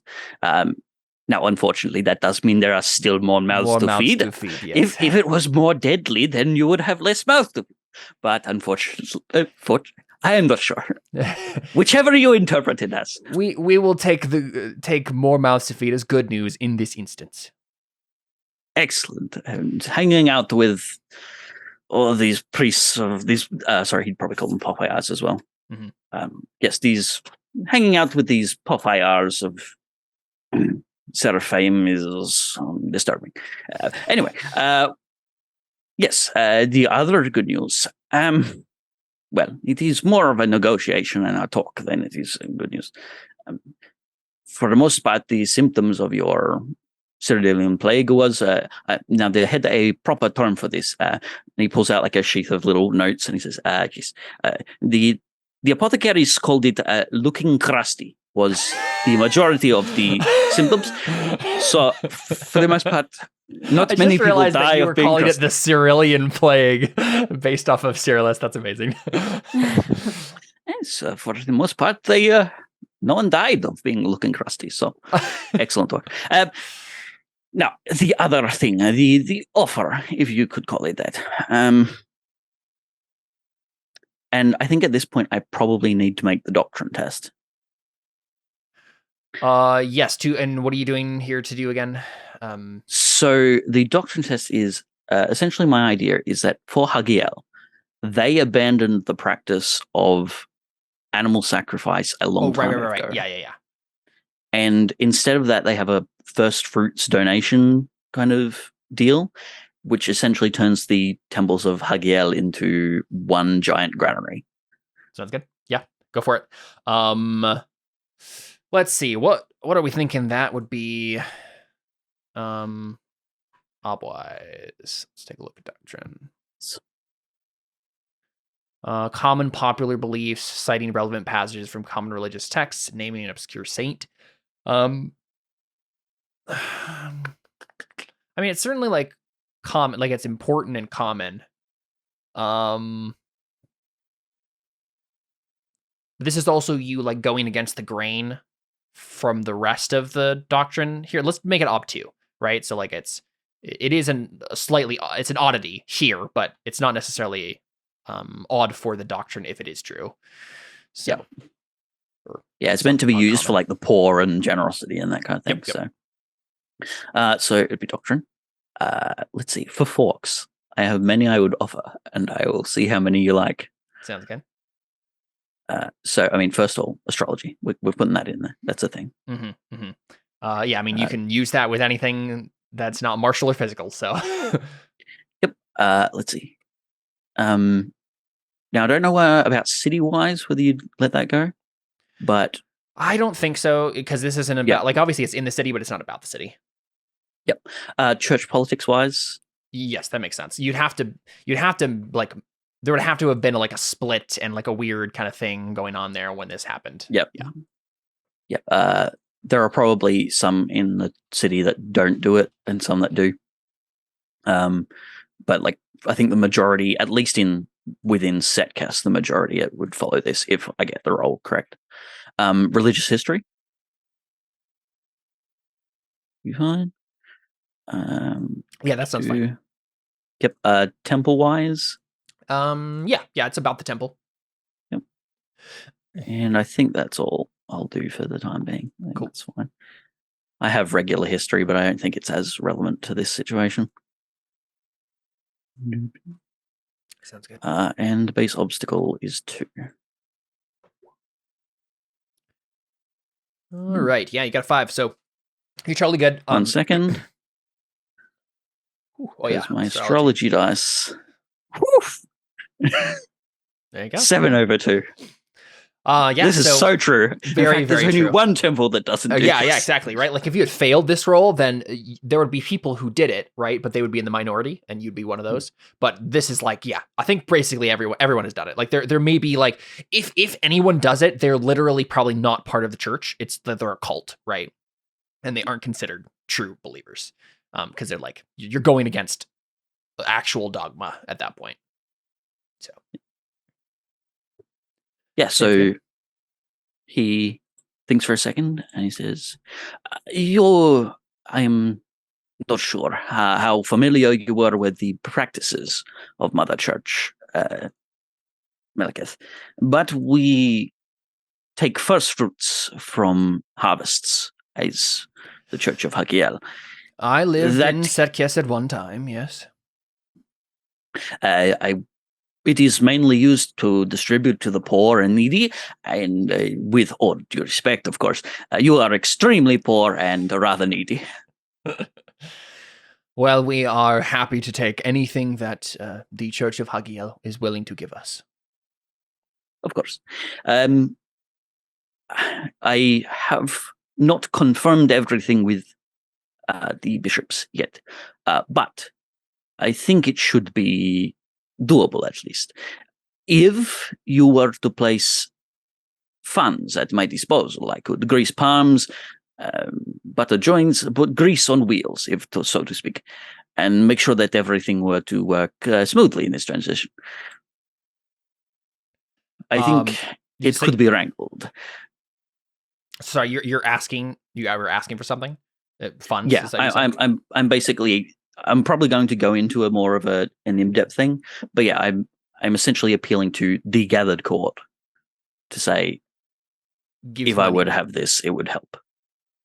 It's not only is it essentially it would be a combination of multiple things. It would be an offering of your own first fruits, the first fruits of our what's called the encounter, the conversation. For a donation to my place. I would not suggest, of course, that you just give it to the church. Bureaucracy is nightmare. However, if in my own hands and with my niece here, we could make sure that it goes to the people who need it. After all, I have been with you for 3 months now. I am sure I can work out who is in most need of this situation. That sounds like a role, because, like, they know you, but they don't necessarily trust you explicitly yet. So, it sounds like you're persuading them that it would be in their best interest to give you specifically the money and not even the church. Yeah. That sounds good. I think Malekith has kind of become the de facto, like, if there is an actual leader of the place, it's Malekith. I mean, he and Gavril were the ones who had actual positions in the government anyway. And Malekith was probably the most, he's the person who would be out in front more than Gavril would. Gavril likes to be behind the scenes. I guess Malekith would too, but I mean, he's kind of has to do his thing. I did want to make a couple of circles tests just super quickly. Sure. Yeah. As well. Just to know how much I know about how involved I've become with Malka and Gavriel. Sure. Whether I've already encountered the issue with Gavriel's wife and that kind of thing to see whether we're on good terms or bad. Sure. Yeah, that makes sense. So 2 separate circles for each of them. Yep. Yeah, shared beliefs and shared life paths. Is Gavriel a student? Let me check. Is Gavriel a student? Gavriel he had student. Yep. Sweet. And Malekith did too. Yeah, so they both have student. Okay. So it's odd 1-ish. Yeah, I'm fine with it being odd 1 because of the situation. Like, you've already known them for 3 months and stuff. So yep. For Gavriel, I would be interested in getting both Fortuitous Surgeon and Church of Hagiel for his wife's situation, and also the fact that I am not Aratos, the guy who got his other child killed. And therefore, I'd be more inclined to surgeon. I don't think Church of Hagiel is specific. Like, that affiliation is like for finding people in the affiliation. But yeah, certainly the reputation makes sense here because of that. Cool. Yeah. Let's see. Resources. Not resources. Do circles. Circles. And 1. Which one are you doing first? I'll do Gavriel first. Okay. No Arthur. Base obstacle 1. Yep. All good there. So I have at least been sort of brought on board on Gavriel's thing. Mm-hmm. And that's probably how we know each other. Yeah. Yeah, you've been helping him figure out the stuff with his wife. Mm-hmm. And then, I don't think my affiliation with Hagiel or my reputation as, I suppose maybe surgeon, since I've been helping with a disease. Yeah. Might work sense. Yep. That's been your primary point of contact. So. Yeah, I'll do the same thing for Malekith and see whether symptoms of the Cerelia plague. Crusty. Hey, there you go. There you go. Yep. I can name both of those. Yep. Sounds good. I will add them to my circles. So yes, I'm at least familiar with them to a point. Yeah, I can give you advantage die for the situation there. Then that makes sense. Yep. Let's see. I need to learn the spellings of these people again. Yeah, I don't know if circles is usually used as a linked test for stuff like this, but at the very least, you can get like a advantage die for it. Yeah. And need to remember that Gavriel has 2 eyes, like most people. Yeah. Okay. Yes. What was the other thing? I'll wait for the other thing because it's kind of a separate intent. Sounds good. Yeah, so you're gonna roll a persuasion or something here to convince them to give you money. Yep. It was either persuasion I was thinking, or I could angle for a ratery since I'm more trying to convince the council as a whole than just Malekith. That's true. Yeah, let's go with oratory. I think Joster's been flowery enough with what he's presented here. That makes sense. Mm-hmm. In terms of orcs,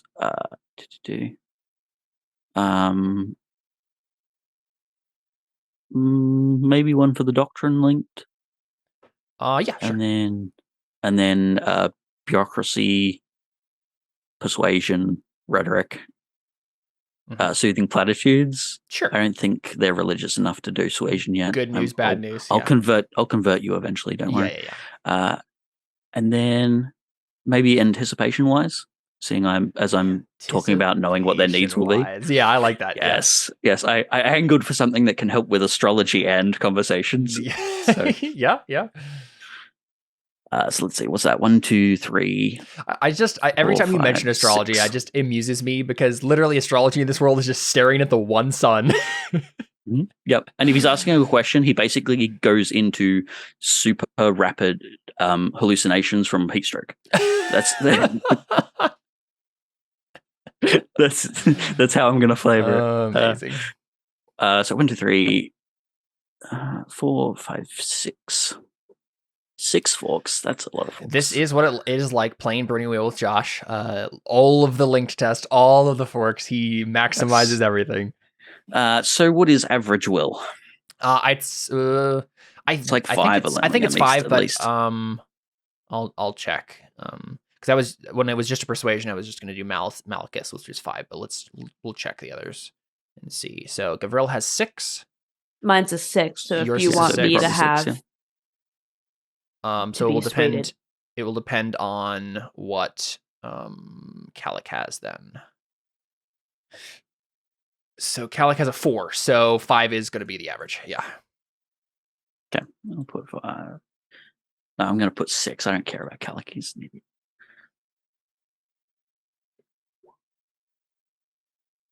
Oh yeah, Okay. I think everyone's persuaded.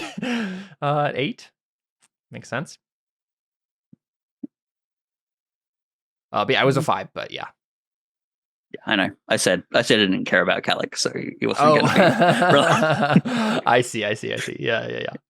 That makes sense. Cool. Yeah. So oratory has been done. The council has been persuaded. This all seems like a good idea. Maya, as a player character, you have the right to still reject it and like make an argument here, but I assume you're probably fine as well. I think the only argument Maya would make is that she would insist on going with you to represent the Sure, people. that makes sense. Especially because this is part of one of my beliefs as well. Yeah, love it. That I would be part of like helping my people's well-being. I love that. Yeah, that ties everybody together more too. So love it.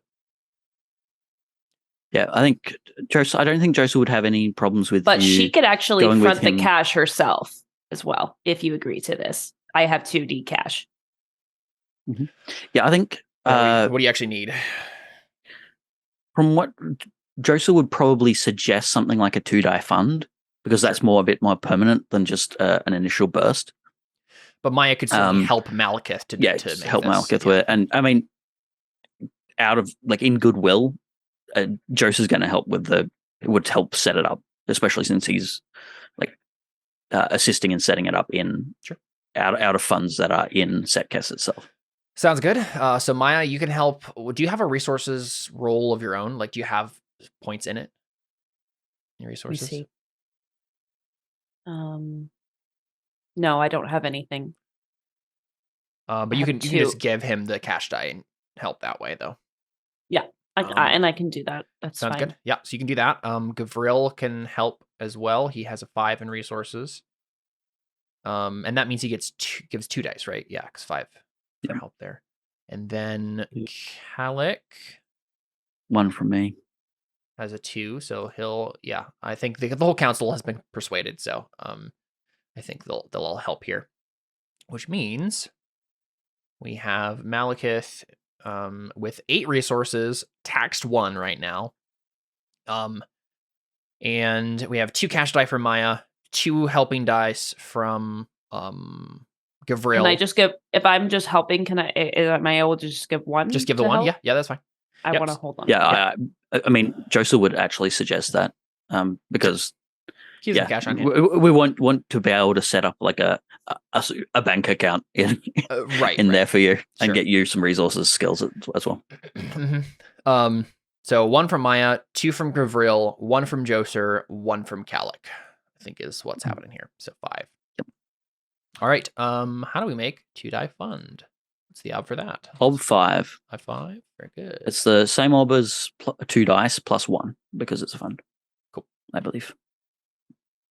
There we go. The 2-die fund has been created and is lovingly bestowed in your hands. Excellent. I'm just imagining everyone just kind of like throwing bags of money into the center, and then suddenly like a pillar of light shoots down, and then it just becomes like a giant bag of money, and then they hand it to you. That's not what happens, but I just will. Yeah, you are just giving will funds. Mm-hmm. Cool. Excellent. I will inform you, aviatrix, when it is time to do the meeting with the bishop to make sure that all is in order. Thank you. And thank you for taking care of our people. That is simple business. I think when Maya said that, when she said, "Thank you for taking care of our people," Thalia said, "In exile,"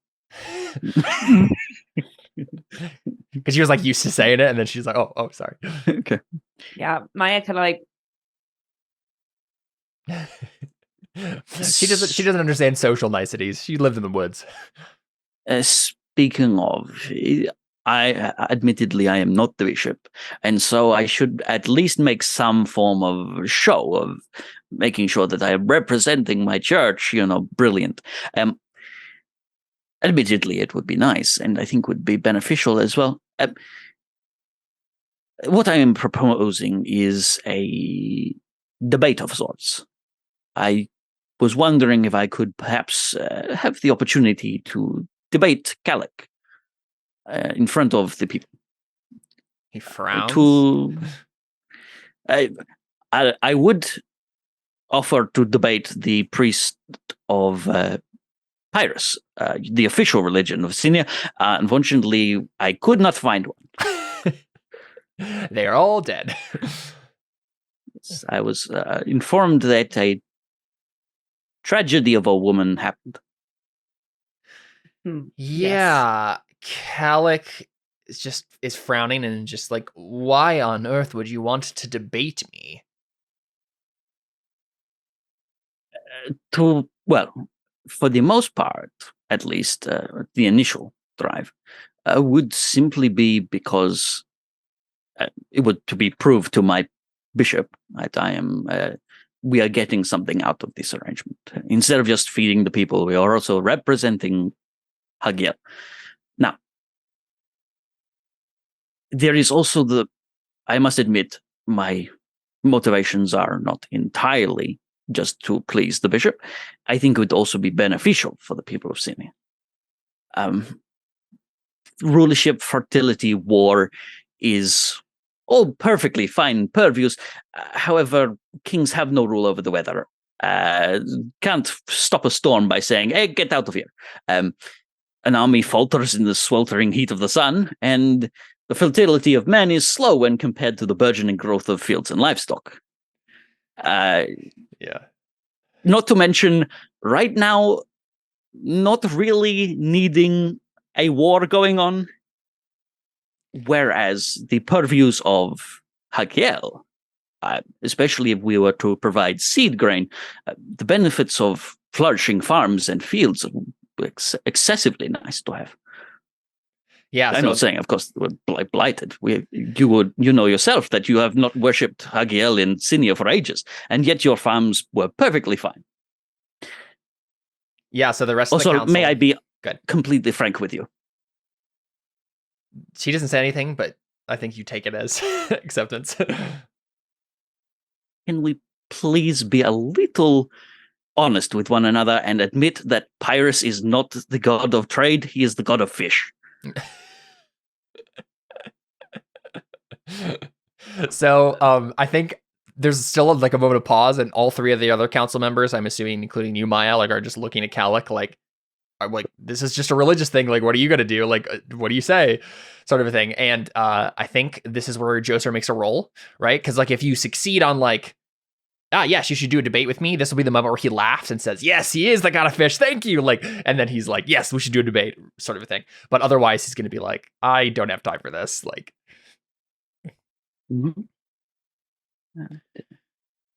yeah. So, let's take a look here. What are you rolling? Obviously, the obvious one is persuasion. Yep, do something because it's in your best interest. I'm not sure there's another thing here. But you can probably get some forks. Yep. Well, I mean, for the sake of it, let's start it off with suasion. Yep. Makes sense. And then, I'll fork in like soothing platitudes. and persuasion. Maybe a fork from oratory, but not like the direct thing, because I'm also like playing it up as like a debate. You have an audience as well. Falsehood. What are you lying about? Pleasing the bishop is not the primary thing. Sure. Yeah. This is, right. Because Jester has personal reasons why he wants to do this. Yeah. Yes. Sure. That makes sense.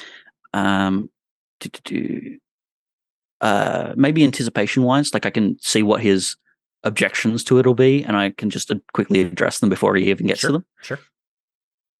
And then religious history and church politics, because I know what buttons to push. You already have, said those in the speech you gave already. Yep. You've worked those for sure. Yep. 1, 2, 3, 4, 5, 6, 7. I don't know. It's not a logical argument, so I won't get rhetoric on it. No. So 7. Yep. His will is 4. 4. Yep. Right? So persuasion. 7 forks. And my orb is 4. Ooh. Yep. Unsurprisingly, blow that out of the water. Sounds good. So that's what he says. Thank you. He is the god of fish. When does anyone ever pray to Pyrrhus to actually get a good deal? They had just prayed to him about the ocean. It's all about the ocean. Nobody cares about the ocean. Yeah. Exactly. And trade ships are not pushed along by water. They're pushed along by my winds and your people. Yeah, he's nodding. I think we may have something to discuss about yet. I accept your offer. And then we can show the people of this desert land who the real God is. He pauses a long time at that. Yeah. He says, not yet. But yeah, we will show him what a God is. Yeah, he raises an eyebrow, but he's like, all right, you set the date, my friend, and I will prepare myself. I look forward to seeing how it goes.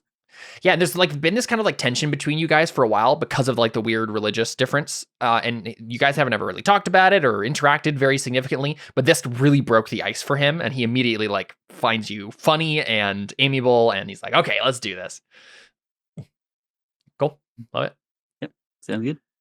How about we do this? Let's jump over to Avra, and then come back to Joser and Maya, as when they do their go to the bishop and figure out the resources thing. Avra. So, Avra, you are on a ship, right? You are on your way to Nema. You have not quite arrived yet, right? You're close to arriving. So the map over here, right? You went from Sinia to Setkis, and then you went from Setkis all the way up here to Nema. It was much further than 100 feet, even though the ruler is saying this. But Nema is another city-state. Most places are city-states here. Kind of on the edge of a big old mountain range on the side of the cliff, on the side of the ocean here on the coastline. And Nema, so I was thinking about this in terms of the what's it called? The different magic systems and stuff in this place, right? So Sinia and Kyrides are all about faith, right? They're the people who are like direct access to the gods. Let's pray to the gods. Let's do all this stuff. Setkis is mostly about necromancy, right? They're like, we need to make undead servants to do our every will. Right. That's what we do day and night, day in and day out. Except for the Church of Hagiel, of course. And Nema has the third of the 3 magic systems locked in. That's enchanting, right? They still do it religiously focused because that's what everybody does. But theirs is a city of what's called relic making in the world, right? They are the ones who make, any of the Greek or Egyptian relics in mythology. Those are the sorts of things they have in their legends. They're very important, and there are a bunch of enchanters that do lots of enchanting for the city and make mostly probably stuff for rich people, but there's also trinkets to be found that are just quick enchantments that are sold for a pretty penny. And it's also a city of mercenaries, right? So they are typically the people who will side with whoever's winning in a war in this region, and try to tip the scales one way or the other, but they never actually take sides. They just kind of throw some mercenary groups at them, have deniability because they're like, we didn't actually do it. We just, some people who live in Nima did it, right? But in theory, or in actuality, it's kind of their whole thing is kind of being the neutral party who plays both sides as mercenaries. Avra, you have been, right, you're on a ship about to reach Nima. And you obviously spent some time in Setkis, recovering from the disease. Joser helped you out there. And then reading the Irida, trying to figure out what this whole thing was about. And then headed out to Nima to meet up with Caledon and help him with his goal. So the whole idea is eventually everyone will meet back up in Sinia to save the day. And on the voyage, so you were there was probably a stop that was made in Kyrides, right? The ship that was taking you that you managed to book passage on stopped at a coastal town off the coast of Kyrides before it made its way to on the last stretch to Nima. And on that ship, like Avra is just kind of like by herself, maybe looking through the Irida, trying to figure out what's going on. But when you reached this coastal town to like resupply and then make the final leg, a familiar face walked on the ship and greeted you. And this was a man by the name of Citus. So he's played by whatever this guy's actor name is, James McAvoy or whatever, how you pronounce that. You're muted, so I don't hear the what how do you pronounce it, Josh? I believe it's McAvoy. McAvoy. Oh, that right, makes sense. Yeah. So this dude, he's the thing I mainly know him from is the X-Men, the new X-Men movies. But this dude, he is wearing a robe, similar to in Cairo-Sinian design. Seems to fit in that sense. And the last time you saw him, he was fighting off Ophelia with a magic sword that you saw him summon from nowhere, to help you escape her deadly knife and her madness. And last time he saw you, he told you, like, take the Irida and I will find you and I will help you figure out what's going on with all of this stuff, right? And so I don't think we pick up with the moment you meet him, but there's been some time that's passed. You're almost to Nima, and he has kind of filled you in on a couple of things, right? He's been dodgy about answering questions about who he actually is and where he actually comes from. But he has basically been helping you figure out the Irida stuff, right? So how have you been approaching this, Avra? So right, you were given this magical, it's a set of 3 tomes, right? And supposedly they are prophetic gleanings, a witch many years ago and towards the founding of Sinia, maybe even the first king of Sinia, who knows, it's pretty far back, was given these books. There's a whole myth surrounding it, or not given, but the king bought these books from her. And yeah, they're prophetic books. How is Avra literally just reading them? Or how is she approaching it exactly? Like obviously you're religious, and so you're approaching them probably with some reverence, but I don't know. Like are we thinking Vin and Mistborn right now, where you've been taking notes and like cross-referencing things and trying to make sense out of it, or are you just reading it all the way straight through? Like how would Avra approach like researching a text like this and trying to decipher it? I think probably just reading it, because I don't think she's not the academic type. Like, if Caledon was doing this, he would definitely be like cross-referencing it with other things. Sure. But she's just like, I know how to read, so I'm just gonna do that and see what I get out of it. Sounds good. Well, let's go ahead and make that roll. She's always had to go to Caledon for like research help and stuff. Of course. So. And you'll obviously be able to do that again when you actually get to Nima. But in the meantime, what is we'll figure out what she's picked up in the meantime. And let me find the read skill real quick. I don't remember what it is to read a book. What ob it is.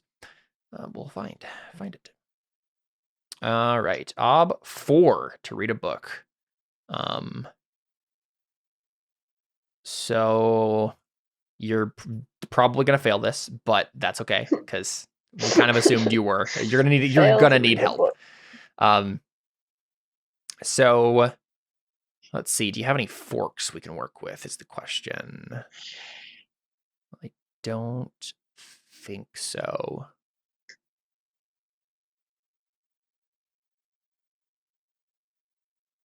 I mean, would I not be able to fork that in? Yeah, I didn't even see that one. Yes, for sure. Of course, that would help. I'm staring at heraldry right now, and I'm wondering if like this. Yeah, I was gonna ask about that one. I think it might. You know what? That actually makes so much sense. If that's part of it, right? It's like maybe it's like this, Avra. Oh, this makes so much sense. The heraldry of the Sinian households are based on this book. And no one really realized it until you were reading it right now. Like the kings understood it because they were reading it regularly, and probably spouting out prophetic things, and that's where people are basing off of. But that's where it all started, right? The reason that this house has this symbol is because of this prophecy in this one book, right? And so heraldry, I think, is going to be definitely your touchstone to figure out some of the more obscure, like religious symbology happening in this book. It might not specifically be referenced in families, but because of the different symbols, Avra can put it together. The coat of arms are important, and what they mean, right? Like because coat of arms have like in family insignias and stuff like that. They always have like meanings and slogans and all that stuff, right? So that is all helping you decipher the text for sure. So yeah, doctrine and heraldry, I think, are your only forks here. So I guess it's possible, right? You'll have 4 dice against 4 ob. So yeah, go ahead and roll that. What's the base ob? Ob 4.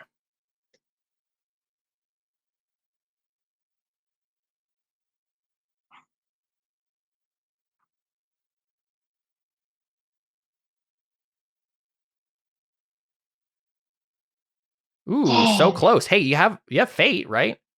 Yeah, you got 5 fate. You didn't get a 6, but you can roll. You can spend 1 fate to reroll 1 failed dice. 50-50 chance. Sure.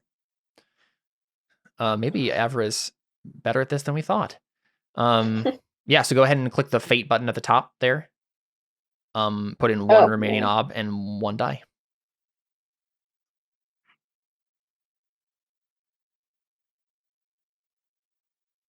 Yeah. Nice. Very good. Yeah, so take that off and put it on read. Yep. Yeah, cool. Yes, and this is before like Citus even gets there, right? This is you having done the research, the reading in the beforehand, like maybe 2.5 months of reading, like just deciphering this book, going over it over and over and over again. And also probably what's helping you too is Avra has been seeing visions, right? I think there's like a weird blending that's happening with these visions where because you started reading the book before the vision started coming. At first, it just seemed like you were dreaming about the stuff you're reading, but eventually what happened is the causality switched and you had a dream about something that you read the next day, right? Yeah. And then you were realizing, so it's like she's basically becoming a prophet king in a sense. Like yes, you're getting visions from this book. Yes, and you're thinking this is probably what all the prophet kings of Sinia have done over the centuries, right? Is like this is how they rule the kingdom, is opening their mind to the truth behind everything and using it to rule well. And so Avra is following in the footsteps of her father and all those who have come before her. to decipher these ancient texts. So the main thing you're like gaining from this roll, right, from the successful roll here, is you know that much, right? You know everything we've said so far, but you also know that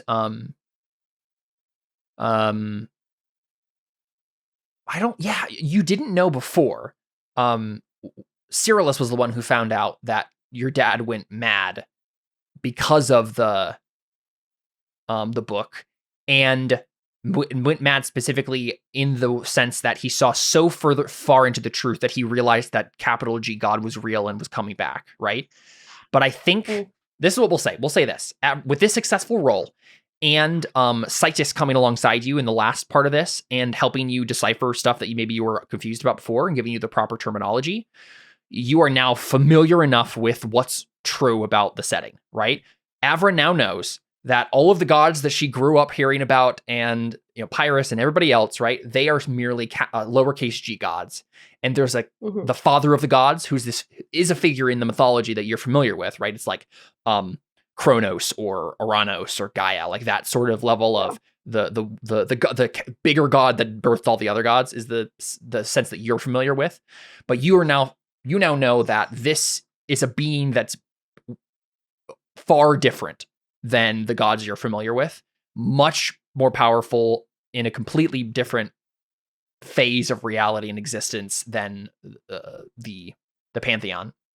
And Sitis is helping you understand that this god is coming back to this planet, right? The father of the gods is returning, which isn't necessarily like a far-fetched idea for you to believe, because again, the father of the gods is a figure in your mythology that you're familiar with, in your doctrine. It's just that you're getting a heightened sense of who exactly that was, right? You're realizing that, this story that I heard growing up is true, but the version that I've heard is wrong, right? It's like someone growing up with the Chinese story of I don't remember the Chinese version of Noah's Ark, but there is a Chinese version of Noah's Ark. And then suddenly realizing, there's a Bible that actually has the more accurate version of this. And the dimensions aren't totally whack and weird that it would never float. This would actually work. It's that level of stuff, right? You're realizing that there was truth in my mythology, but I had it wrong. And there's like something higher here. And Sitis is helping you come to that conclusion in a much more grounded way, because he's telling you, like, he basically says to you, yeah, that guy, I work for him. Right? What? That's what he reveals to you. He's like, what? And he probably gives you the name. He says, among the spheres, I am known, me and those like me are known as Hellbreakers. We go from sphere to sphere, trying to stop things like the things that are happening on Arcadiat right now. And Arcadiat is like the in-language word for world, right? It's just like Earth for you guys. We go to places like this to stop the things that are happening here, to stop the discordic nature of things from going too far. Do we as a culture know or even theorize that there are like other planets? That's the funny thing. Or like anything outside of this Earth? Because there's a giant sun in the sky always, it kind of limits the amount of astronomy that can actually be done. And the thing is, the further you get towards the dark side of the planet, the more taboo everything is. And there's also like an entire race of nomad tribesmen that are kind of in the way. I don't know if I've made this clear before, but the map here, what we're looking at, right, is like on the right side of the map, as you go for more and more right, that's where you're getting towards the dark side of the planet, right? So there's like a big old plain here, and the plain gets more and more arid and wastelandy until suddenly it becomes, according to legend, black sand and just like an entire wasteland full of just like black ash and sand.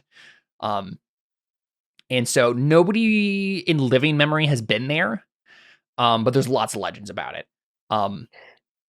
Right. I'm just trying to gauge what Avra's reaction would be to him saying that he comes to this world from somewhere else. So again, there are probably mythological things about the father of the gods coming here. So it's not like unheard of for something else it's not like you don't think there's anything beyond you, but the idea that there are humans, people that look just like me, who are there, that's the weird part, right? Right. Having someone that is saying basically I'm a servant of God, like this would be the equivalent of, I guess, like a Christian talking to an angel, I think. Like, yes. Is what is like yes, what's happening 100%. in her mind right now. Yep. An angel has appeared to you, and I mean, like, he summoned a magic sword, so I mean, I guess enchanting exists in this world, so it's not like you maybe have legends like that. But it's that guy. It's the guy that saved my life. Yes. Okay. Yep. I did not remember who this was for a while. Yeah, so it's the same guy, because he was like, I'll come find you and help you figure this all out. So he's told you all of that. He's informed you, and basically he's saying now, I know a lot of things, but I don't know everything. And there are secrets in this book, pointing to the Irida, that I can't decipher on my own. You have to do it. Your lineage, your family, you are in tune with these prophecies in a way that I can never be. And the secrets that you're dredging from this book are going to be the secrets that save this planet. So we need you, Avra, is what he says. Yeah. He's like, I'm doing everything that I can. I'm stopping what I can, but there are certain paths that I can't take, certain steps that I can't go, certain paths that I can't go, certain steps that I can't take. Ophelia is one of them. There are powers beyond my control that are keeping her protected right now. I couldn't kill her in that moment, but together, you and your allies and me doing whatever I can, we can stop what's going to come. And I promise you, Avra, if what is on the other side of this brewing tempest actually is unleashed, this planet is doomed. Lovely.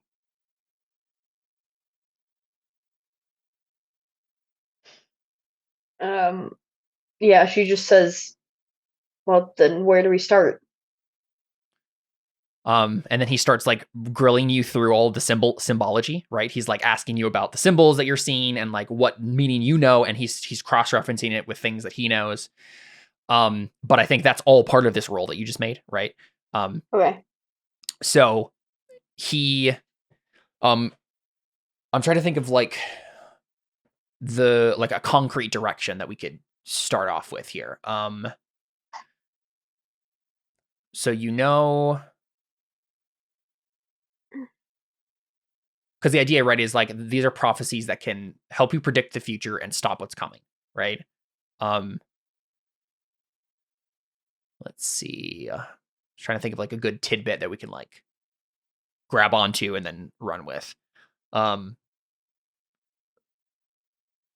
there's all sorts of places we could take it. I'm just okay, I have an idea. So one of the symbols that you've been seeing a lot is a constellation. And you're not really familiar with these a whole lot, right?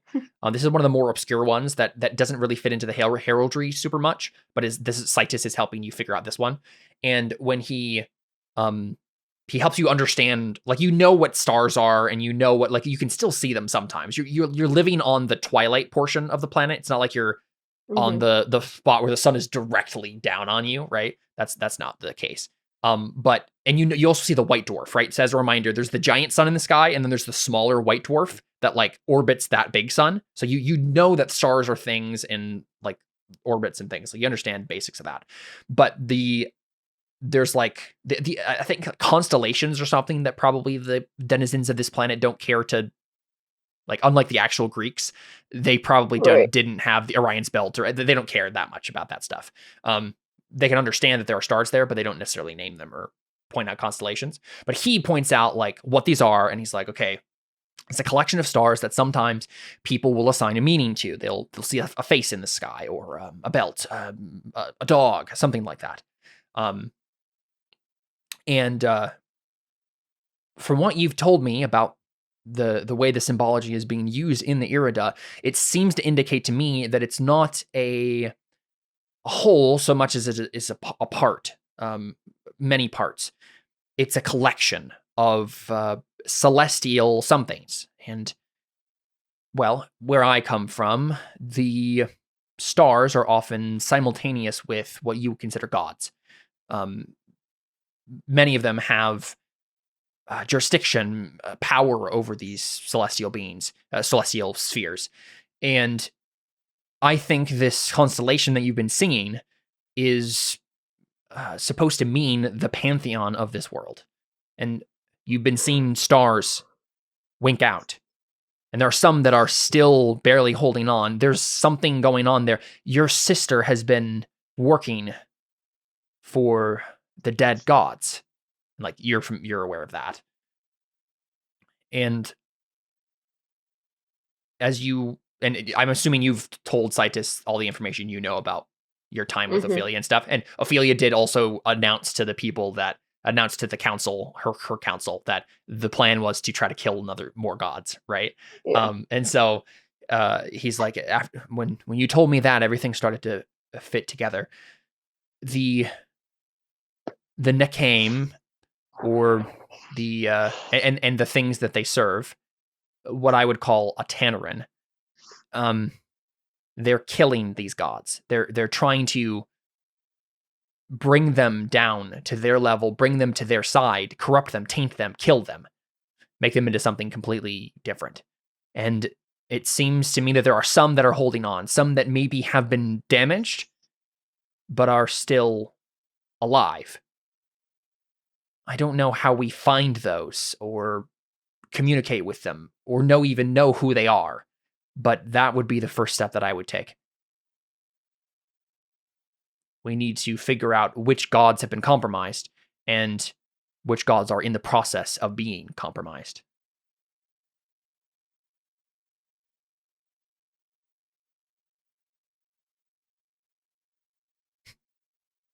Okay. I don't know how to do that.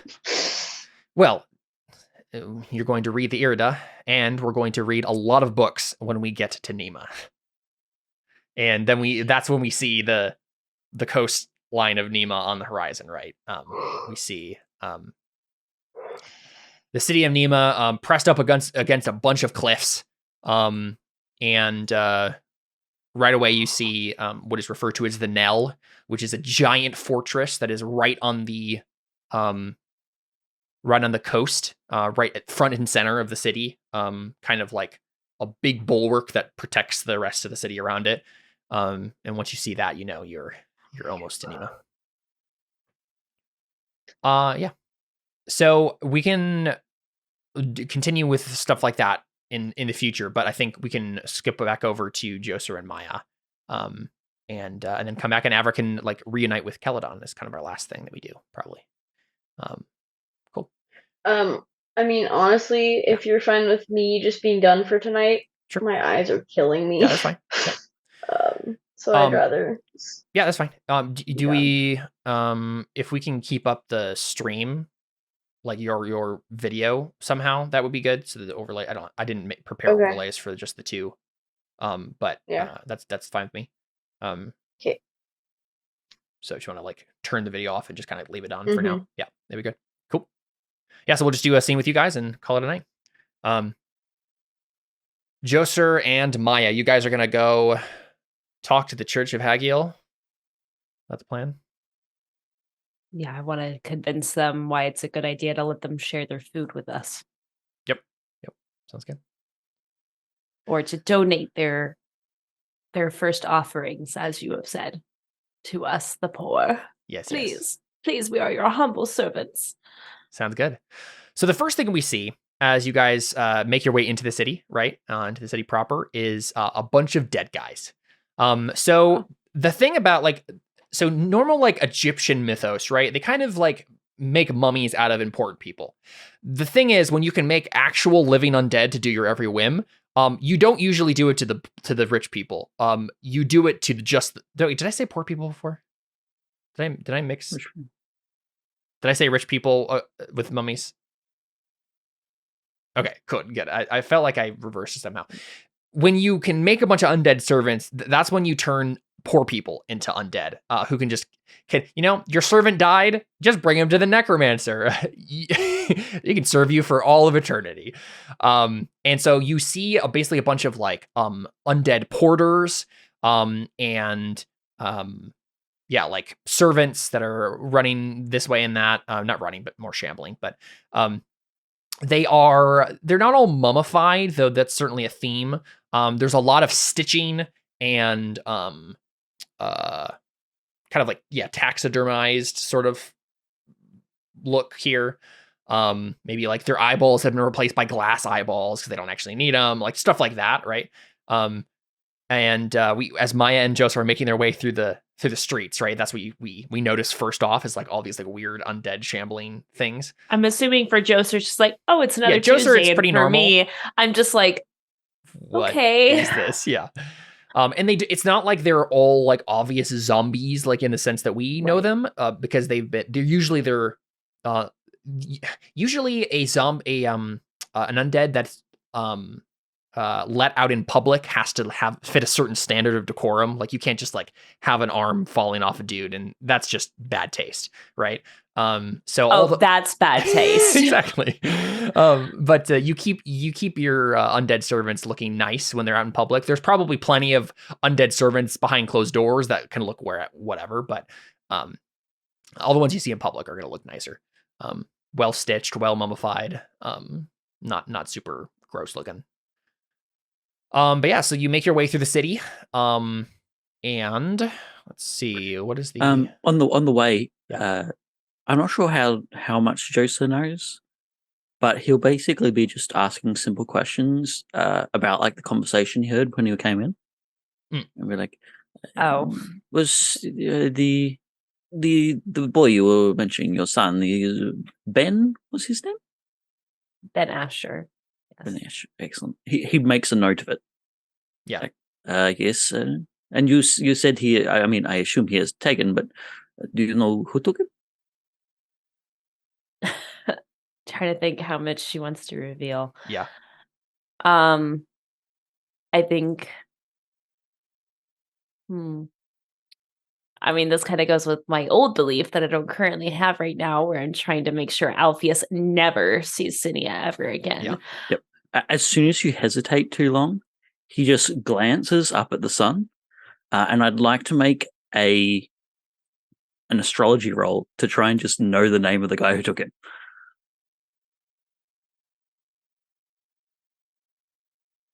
Because,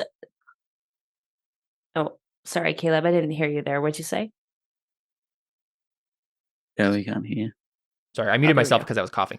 I'm assuming it would be an answer to a question that you're rolling. Yeah. What is the name of the man who took Ben Asher? Exactly. And the thing is, I don't actually know the name of Titan. Like, I don't know his name. That's true. Yeah. So I'm like, I think that's maybe why she hesitates for a second, but don't know exactly what to call him. She doesn't know if she wants to like ingratiate the whole details of like, oh, let me tell you about this man Alpheus, who's a traitor. She's more dignified than that. Yeah. And I think just before he looks up at the sun, he says, "Hagiel, shine your light," and he'll pray to open end his astrology because that would be helpful right now. That'll be a lot of what lots of Joseph's praying thing and is staring at the sun. Let's raise him. Yeah. Let's see. Who base on 1 again. Yep, that's success. Very good. I'm getting all these 6s and 7s, and it'll be when I'm trying to purify a zombie that I'll get a 2. Of course, yeah. Yep. But he will astrology, the normal forks of doctrine and symbology, and anticipation wise. Nice. I just realized Avra upgraded her read. Good job, Avra. Oh, nice. Oh, there you go. Good job. So 3 forks for astrology and open end astrology temporarily. 3, other 4.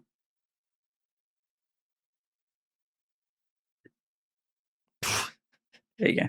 Joser just blowing What's all up? of these rolls out of the water. So yeah, Joseph. Okay, see, you defended yourself the other day when I was like, "Oh yeah, Josh like maxes his characters and like maxes stats and stuff," and you're like, "No, I don't do that." I think the dice say differently. I go for gimmicks. Yes, very much. So I'm sure there's going to be I mean, Joser certainly can't hurt anyone to save his life. So I have a 2 in knives. I have 2 in knives. I can stab someone. But yes, no, I think he looks. You see him say a few words under his breath. He looks up at the sun. You immediately see him start to sweat profusely and like sort of glazed. And he says, "Yes, I see him. I see him in your room, in your son's room. It's Caradesian by the looks of it." Maya becomes excitingly very uncomfortable. yeah. I see him again. He is with a man in blue robes. Extremely blue robes, very finely pressed. You could say the bluest robes. The bluest robes, if you will. I see him again. He's been in your house before? Multiple times. Frequently. He is with the man in blue. I think that's enough, Joe. And your husband. He's talking with you, the man in blue and your husband. And Miley just says, "Joser, that's enough. I get it." Your husband knows his name. I'll ask him. Joser, this is a private matter. I would appreciate it if you didn't talk about it anymore, please. I'm already very upset about the fact that my son is gone. We were betrayed by a friend. Yes, the man in the bluest of robes betrayed us. And I am trying my best not to be angry about it, especially given what we're about to enter into, and I'm trying to keep my head on straight. Mm-hmm. I mean, the camera probably looks at Joseph's notepad, and he's noted down several things. Like there's a question mark next to Malekith colluding with Kidnapper, and then also he's just written the name Titan,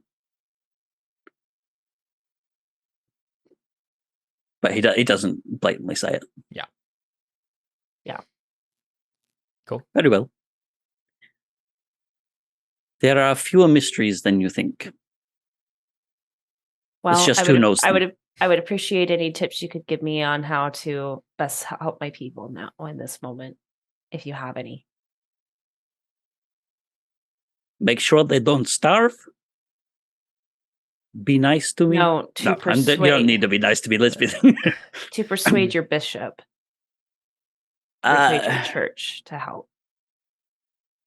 That is the thing. Technically, it is foregone conclusion. They should be helping. It is whether the bureaucrats feel like it is worth their time. Okay. Yeah. So you guys make your way to the Temple District, which is number 4 over here. Across a good portion of the city. And yeah, Joser, you want to tell us what the Temple of Hagiel looks like? Yeah, it looks the bottom floor looks like a regular temple, but then there are basically how many would there be?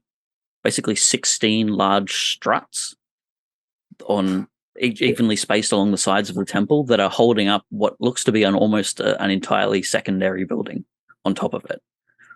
That is, we would find out later, is essentially just a giant storehouse that they built on top of the old temple to store all the donations. Cool. And you see a distinct lack of zombies walking around. This one little block is just zombie free, and everywhere else is saturated. Now, because I guess I don't remember too much about Sedkis. So Sedkis has Hagiel and then one other god that they Seraphim. Yep, Seraphim is the god of death, the underworld, all that stuff. Yeah, right. So Hagiel is more of a secondary god in the city. Mm-hmm. Yep. Okay. Yeah, he's technically on even footing in terms of like we're the 4 brothers, but he's not as worshipped. Yeah, Like, so as he a was, reminder, like, Right, right? that's what I meant. Yeah, Pyrrhus, Arotos, Seraphim, and Hagiel are all brothers in the Oh, mythology. brothers. Kind of like Zeus, Poseidon, and Hades sort of a thing, except you have Ra thrown in there, who's also a brother sort of thing. And yeah, in theory, they're all on equal footing, but it depends on where you go, who's more important. Well, who worships who? Yeah. Basically. Yeah, a I lot of haven't the actually farmers- decided what Maya believes. Yeah. So Yeah, I think a she lot of like believes the in farmers something. and stuff go for Hagiel, but then pretty much anyone politicky in the city goes for. But Maya isn't really politicky either. That's the thing. That's where she's feeling very Out of her out element. of sorts, Yeah. out of her element. Yeah, with this whole thing. Like she wants to be helpful, but she is definitely not a political person. So we she's just are a housewife, ex-actor. We are who we have to be. Yep, pretty much. And she's trying to wrap her head around that right now. Mm-hmm.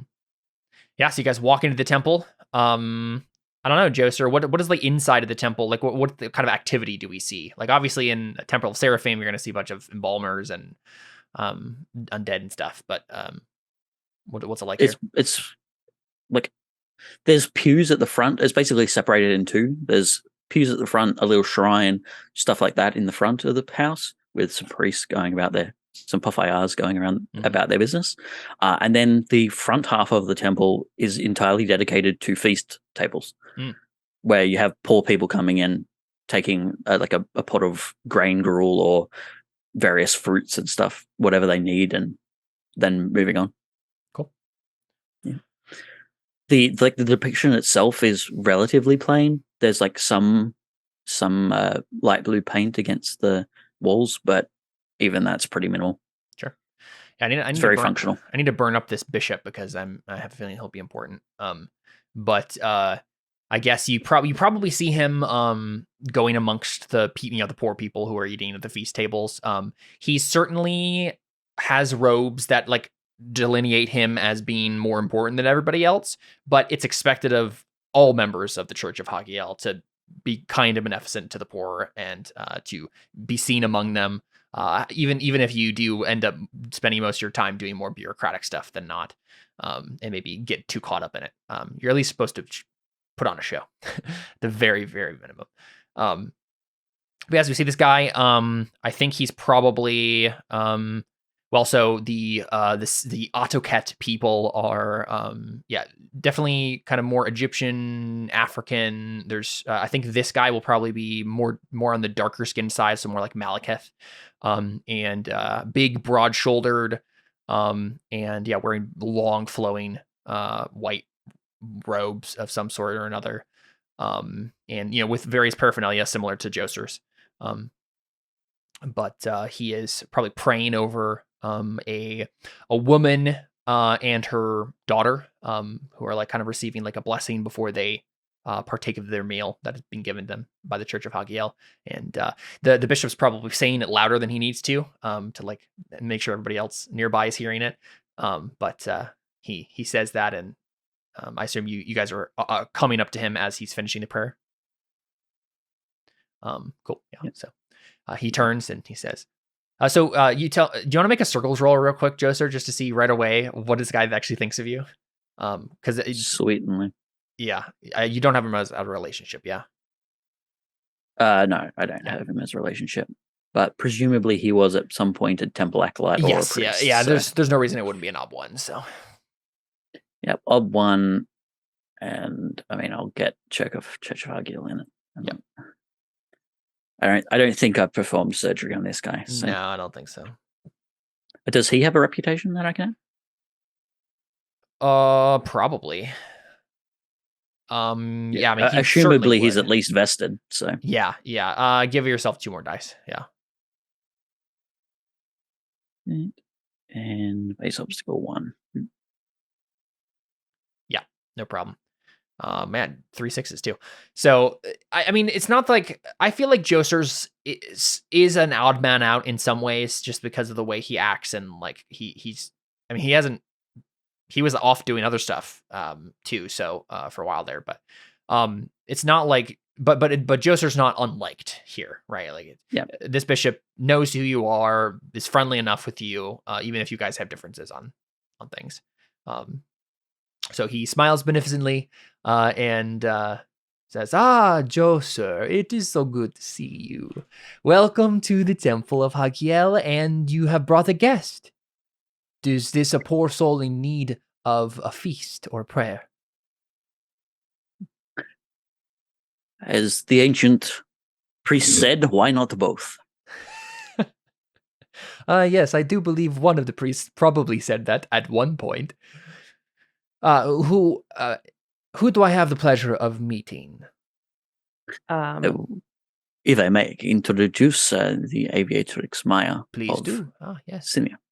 Yes. And he like holds up the finger to shush Thalia before she says in exile. In exile, yeah. Yeah. And he what do you think the greeting for the Church of Hot, like, I guess Setkes would probably have a main one. I'm trying to think of what that might be. Like what would he do to greet Maya? Because he wouldn't. I don't know if he would care too much to do what he's expected for Sinian. I don't etiquette. think Maya cares about it. So probably maybe we care. If anything, she's more worried about doing proper etiquette towards the bishop. Sure, right, yeah.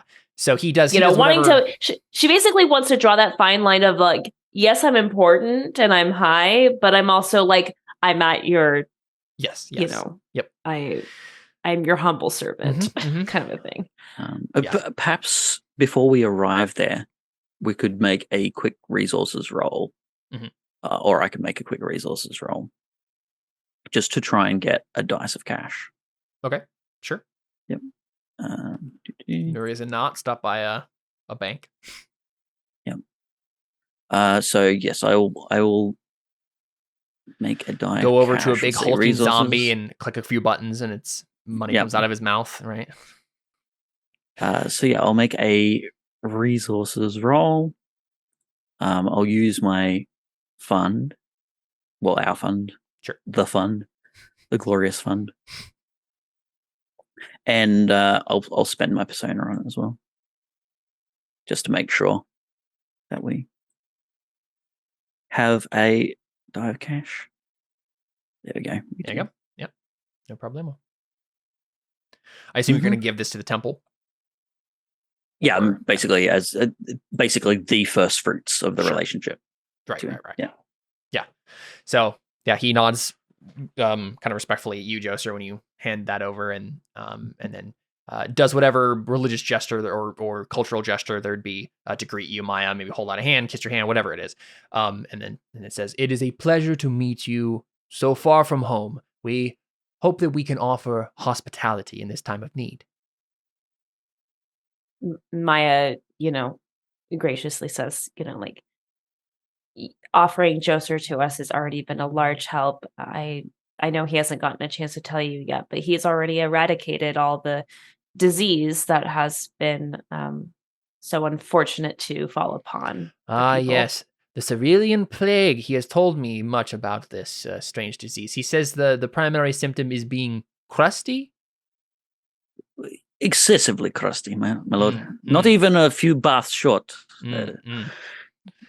I'm glad you never had the opportunity to see it. Well, we all know that Joser is a very skilled surgeon and physician, so we are happy to lend him at your disposal. Who else to cure the Cerealian plague than him?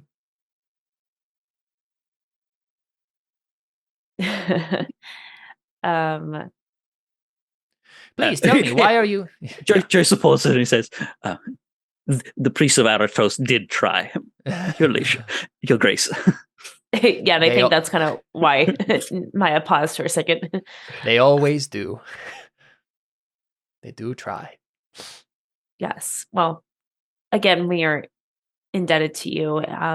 And Joser has kindly mentioned that some of your practices here at the church, that I have come on behalf of the people of Sinia to further not beg for your assistance, that's not the right word. Implore you to assist us with.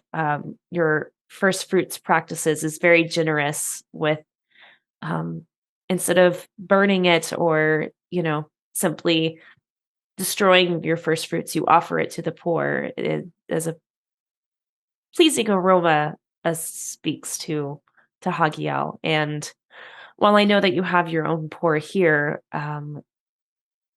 we do have many people in Sinia that are also in need, and our resources are starting to run out food-wise. Yes, yes. There are so many in need now of all times. And he kind of gives you a look, Joser. We are happy to help with whatever we can, but the question is if we can. And he starts hesitating and getting a little like, I don't know. But now would be the time to like give him a last thing to say and then make a test, right? Yeah. So, because I don't know if Maya has necessarily revealed that. I mean, yeah, I don't know exactly what. Maya. Joser knows that Maya is the bastard daughter, and so therefore it hurts. I'm sure he has probably put two and two together that Ben Asher is half Setkis, half Sinia. Mm-hmm. And so basically what Maya wants to try to do is make, and just say, well, my husband Malekith is a citizen of yours, and I know your citizens come first. But if I were to, now that we are cured of disease, we could integrate with you all possibly and offer work for, our people would not just be refugees. We would, of course, pay back with what we can, which is ourselves. We would be indebted to you. Basically, she's trying to say, like, that we wouldn't just be like, just taking this food and giving nothing. Freeloaders, right? Yeah. Like, we want to, like, now come into the, like, not necessarily come into the city, but like, you're not going to live here forever, but like, right. While you're here, you're going to be good guests, right?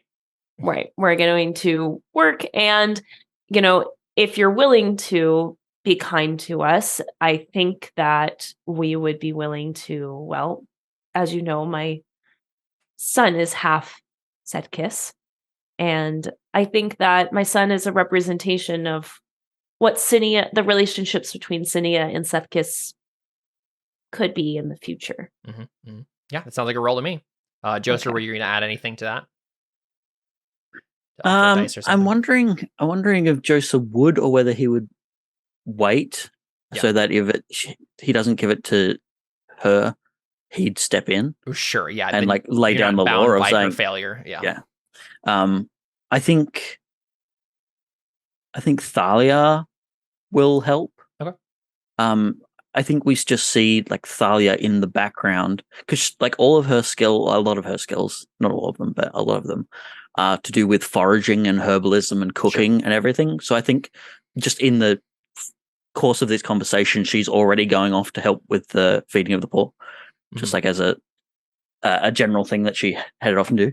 She's not going out of my sight as much as possible, but she is helping out. Okay.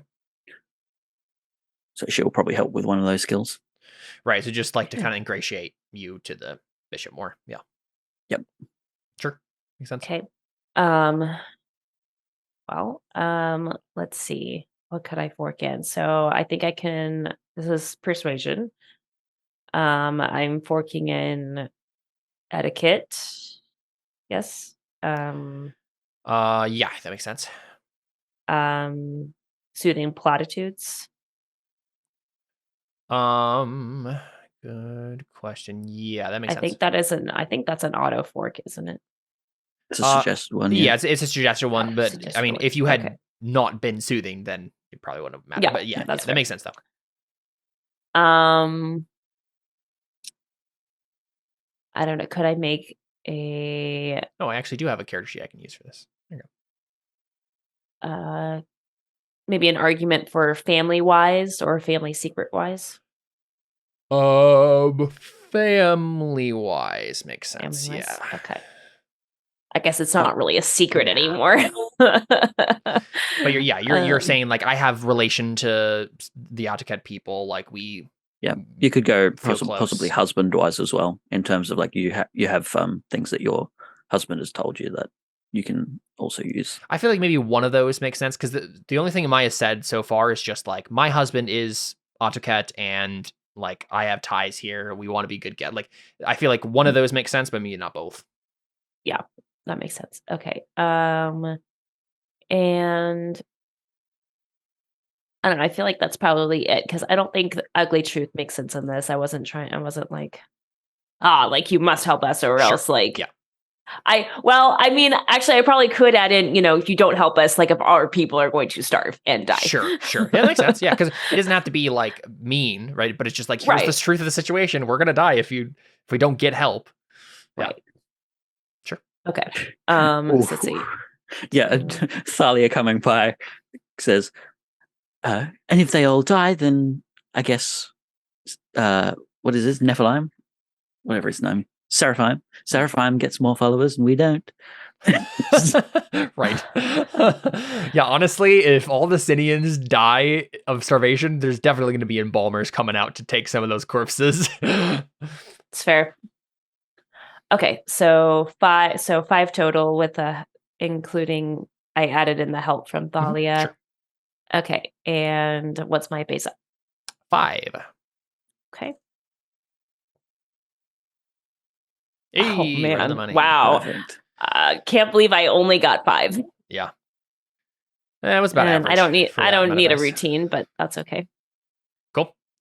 Sounds good. Yeah, so he's nodding sagely as you finish your play, and he says, of course. We will, of course, do anything we can to help those in need, especially if you're willing to work. For as the scripture says, Joser, those who will not work will not eat. It is very true. Yes.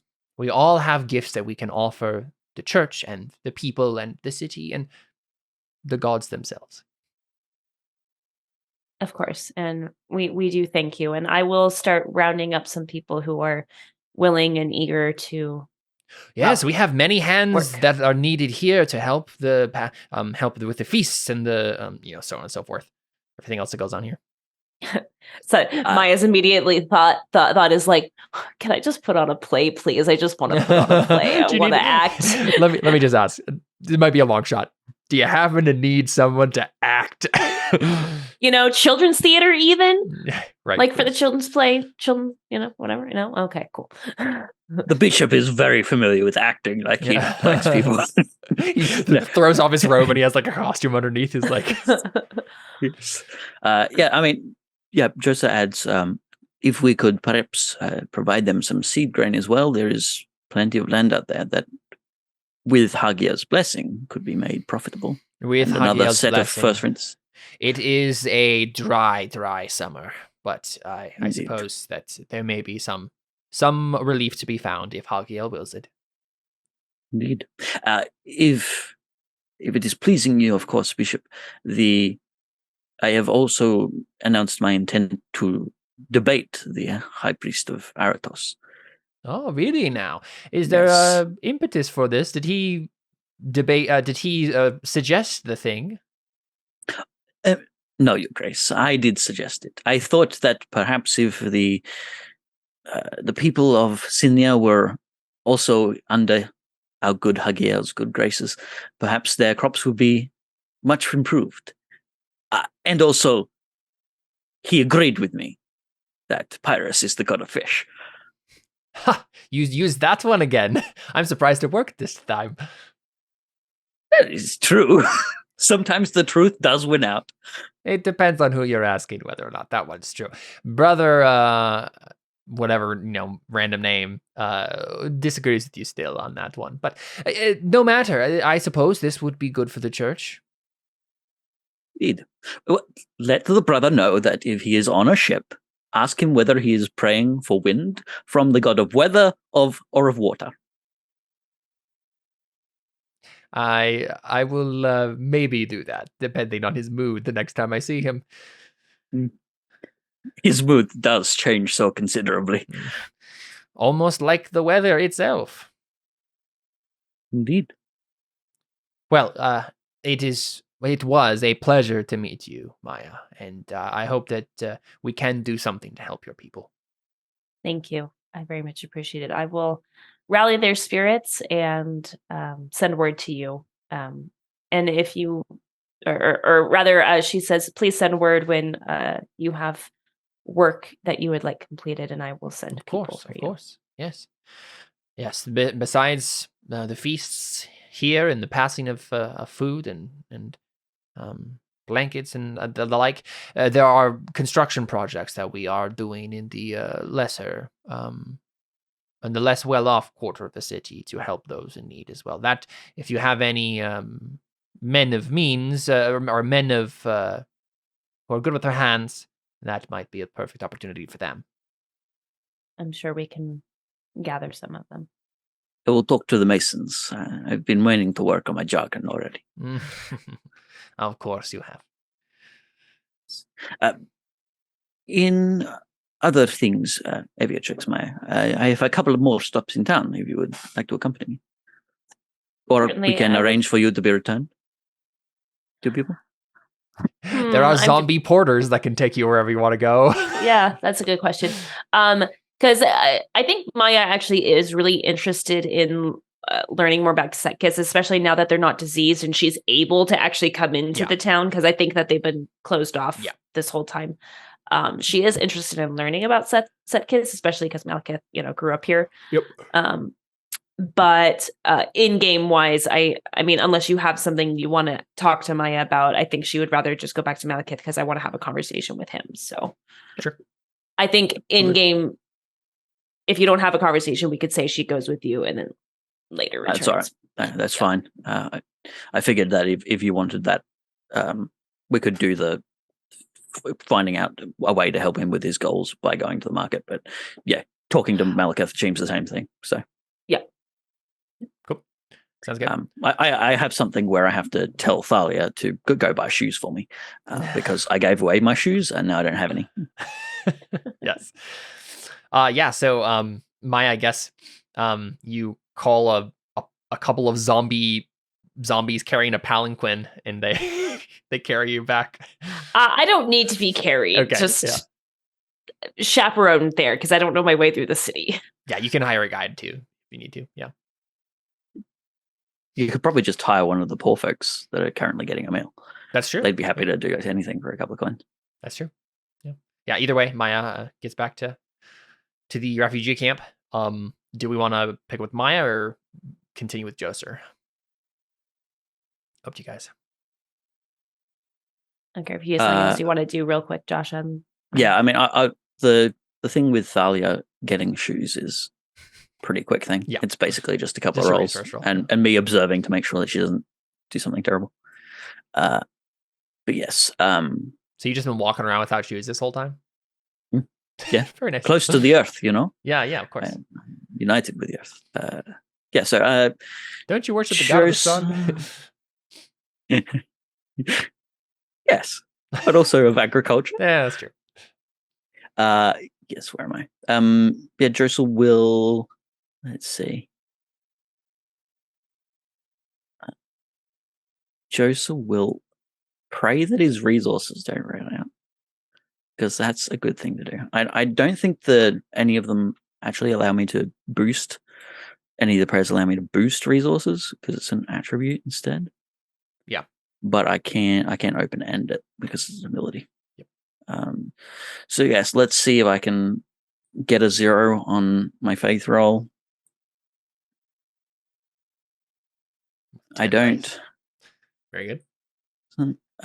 And then I shall make my resources with the fund, since Maya left, she doesn't know what I'm doing with her fund.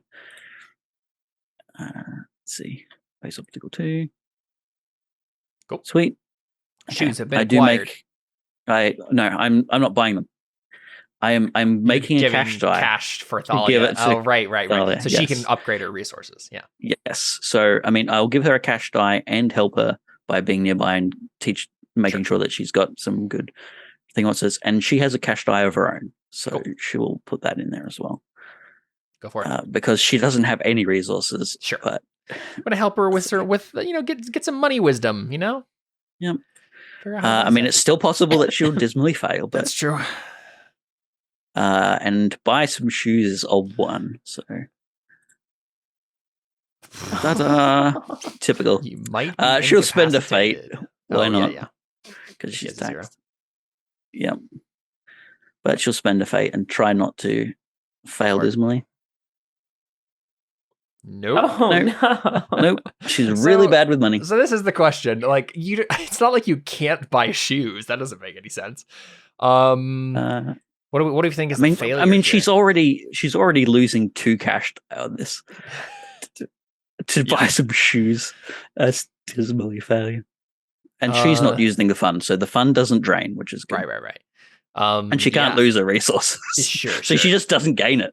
She maybe comes back with some shoes, but no money. Yeah, we'll say they're pretty crappy shoes. No She didn't know talent. what she was doing, right? Like, She didn't know how to bargain or barter. yeah, exactly. She the shoe salesman or whatever it was, right, gave her the bottom of the bin and talked her up to a ridiculous price, and it was bad. And she doesn't get any resources. Yep. But she loses her cash. I'll make sure that's gone. Boop. There you go. We tried it, and we got an Abra roll. There you go. Very good, very good. That's our Abra roll for the thing. Yeah.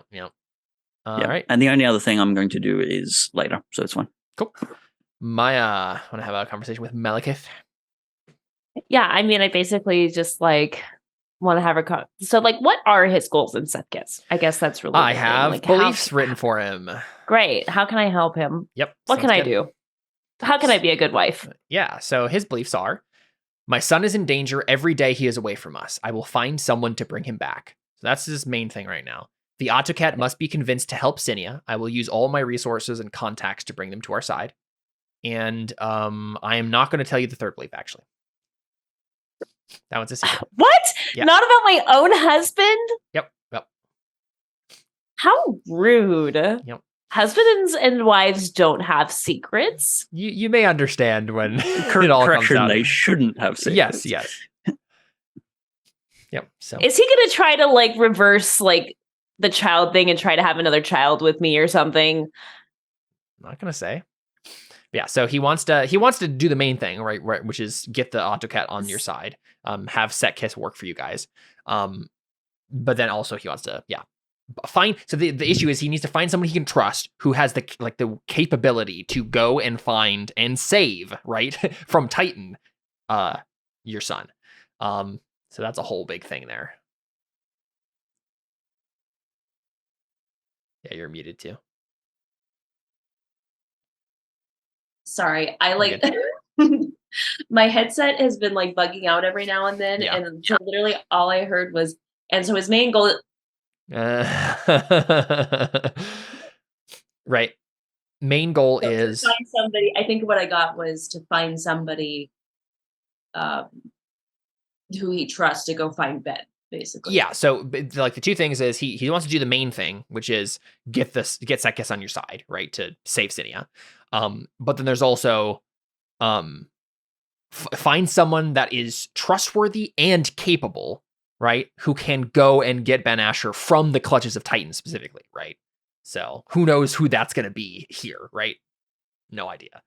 So you guys don't even really know where to start with that, really. So, but I mean, Joser might be the person to ask. Maybe he knows someone. Yeah. I'll say, I guess it wouldn't be possible for me to try and like.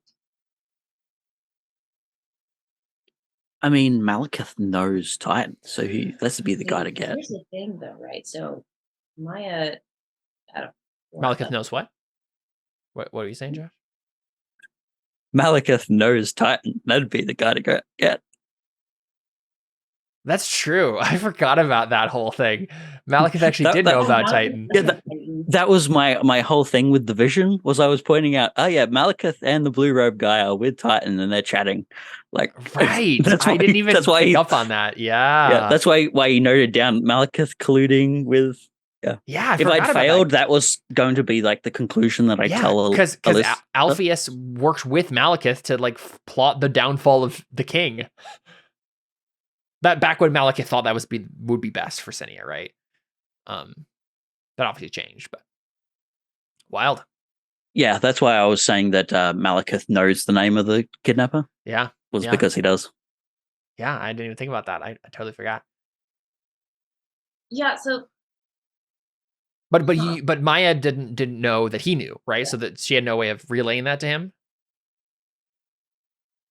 Yeah, that's sort of what my speaking of it in vision instead of just having the name was intended for, was to kind of bring up some weird things that I noticed when I missed we were that. doing it. Yeah. Yeah, I forgot that they did that. Yeah, so I mean, yeah, up to you what you want to work on first. I mean, it seems maybe given that it's been 3 months, it probably should get someone to go after Ben as quickly as possible, right? Yeah. But who knows where to start with that, so. Well, yeah, I mean, I'm trying to think how Maya would go about that, right? Because he would go about it in a very bureaucratic way. Sure. I feel like put up a wanted ad, right? Well, he would probably appease to the higher ups and say, "Do you have a capable soldier?" That's true. Yeah. Go do this. Whereas Maya would probably like, if she grew up in like the streets, Mm-hmm. you know, would be like, I don't know. I feel like the way she would do it was she would like connect with like the snobby rich people, like who are going to like the theater, Mm-hmm. and be like, what connections do you have? Do you have a really cool bodyguard you might want to lend me? Right. That's how she'd go about it, right? Yeah. That's what. I mean, yeah, you guys can split up and do both, right? Yeah. I don't even. Is there even a theater in? So that's what I was hoping we would get to here, Maya. So if Maya even does a little bit of like asking around, you realize that the Hopsef Society that you're part of, right? The acting troupe or guild or whatever it is actually originated here. And you didn't know that. Hopsef is actually a god that's more worshipped here than in Sinia. Hopsef being the god of music and arts and whatnot, right? Well, and that makes sense why Malekith would go visit that theater in. Yeah, exactly. Sinia. So you actually have more connections here than you did in Sinia for that. In that so is it possible to think that that maybe somebody I met in Sinia is here at the theater? Mm-hmm, certainly. Yeah. Okay. That sounds like a circles roll to me. Yeah, sure does. Okay. All right. So let's see here. One thing you do notice though too, just as like a fun, weird little trivia thing, is Hopsef, same name is the Sekis has the same name for the god, but they actually switched the gender. So for them, Hopsef is female, whereas Hopsef in Sinia is male. So you're not sure what that's about or like what the significance of that is, but same name, but they just kind of view them differently. Yeah, for whatever reason, Sekis is like, no. Hopsef is a girl. Interesting. Okay. Not sure if Maya cares about that or not. Yeah, I didn't think she would, but I thought that'd be a fun world detail to throw out. Okay, cool. So let's see. So for my circles, I must think I can use my reputation as a patron of the arts. Sure. Yep. And then let's see, shared life path. I don't actually have like the life path of. You have performer, right? I do performer. Yeah, I do have performer. Alyssa, do you want to turn up your volume a little bit? When you switched over, it was a little. Let me see if quiet. I can switch back over to mine. Sure. Yep. Just a little quiet. I just want to make sure we can hear you. See, can I hear you? Oh yeah, much better. Okay, there we go. Cool. Okay, yeah, sorry, it was just bugging out, so I was like, okay. So that would be always forget how circles works. Yeah, so this is the criteria we're looking for. So you're looking for someone who was a performer, right? Yeah. So that's the same life path. Let me Just look at all the other factors. Not necessarily a performer now, but at least was. Was a performer. Yeah, exactly. That's how it works. So a performer who, so same occupation, same life path, rather. Same station, rank, or social class, probably, because like you're not like a poor person necessarily. No, but I'm technically noble now, I guess. Sure, yeah. Are you looking for someone who is also In exile. equivalent to you?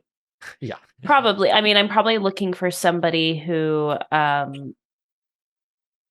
a similar background to mine, as far as like maybe was a performer, maybe now is a director, you know, just like a little higher up, you know, like because they're just a little older like me, you know, just you know, sounds good. if that makes sense. So maybe not even, I don't know, maybe I think it counts as same station. Like you're a noble. Okay. Yeah. So yeah, I think it's fine. And then do you want this person to have any like particular, not like special knowledge or skills? Like what you're looking for someone who like what's your main purpose for this?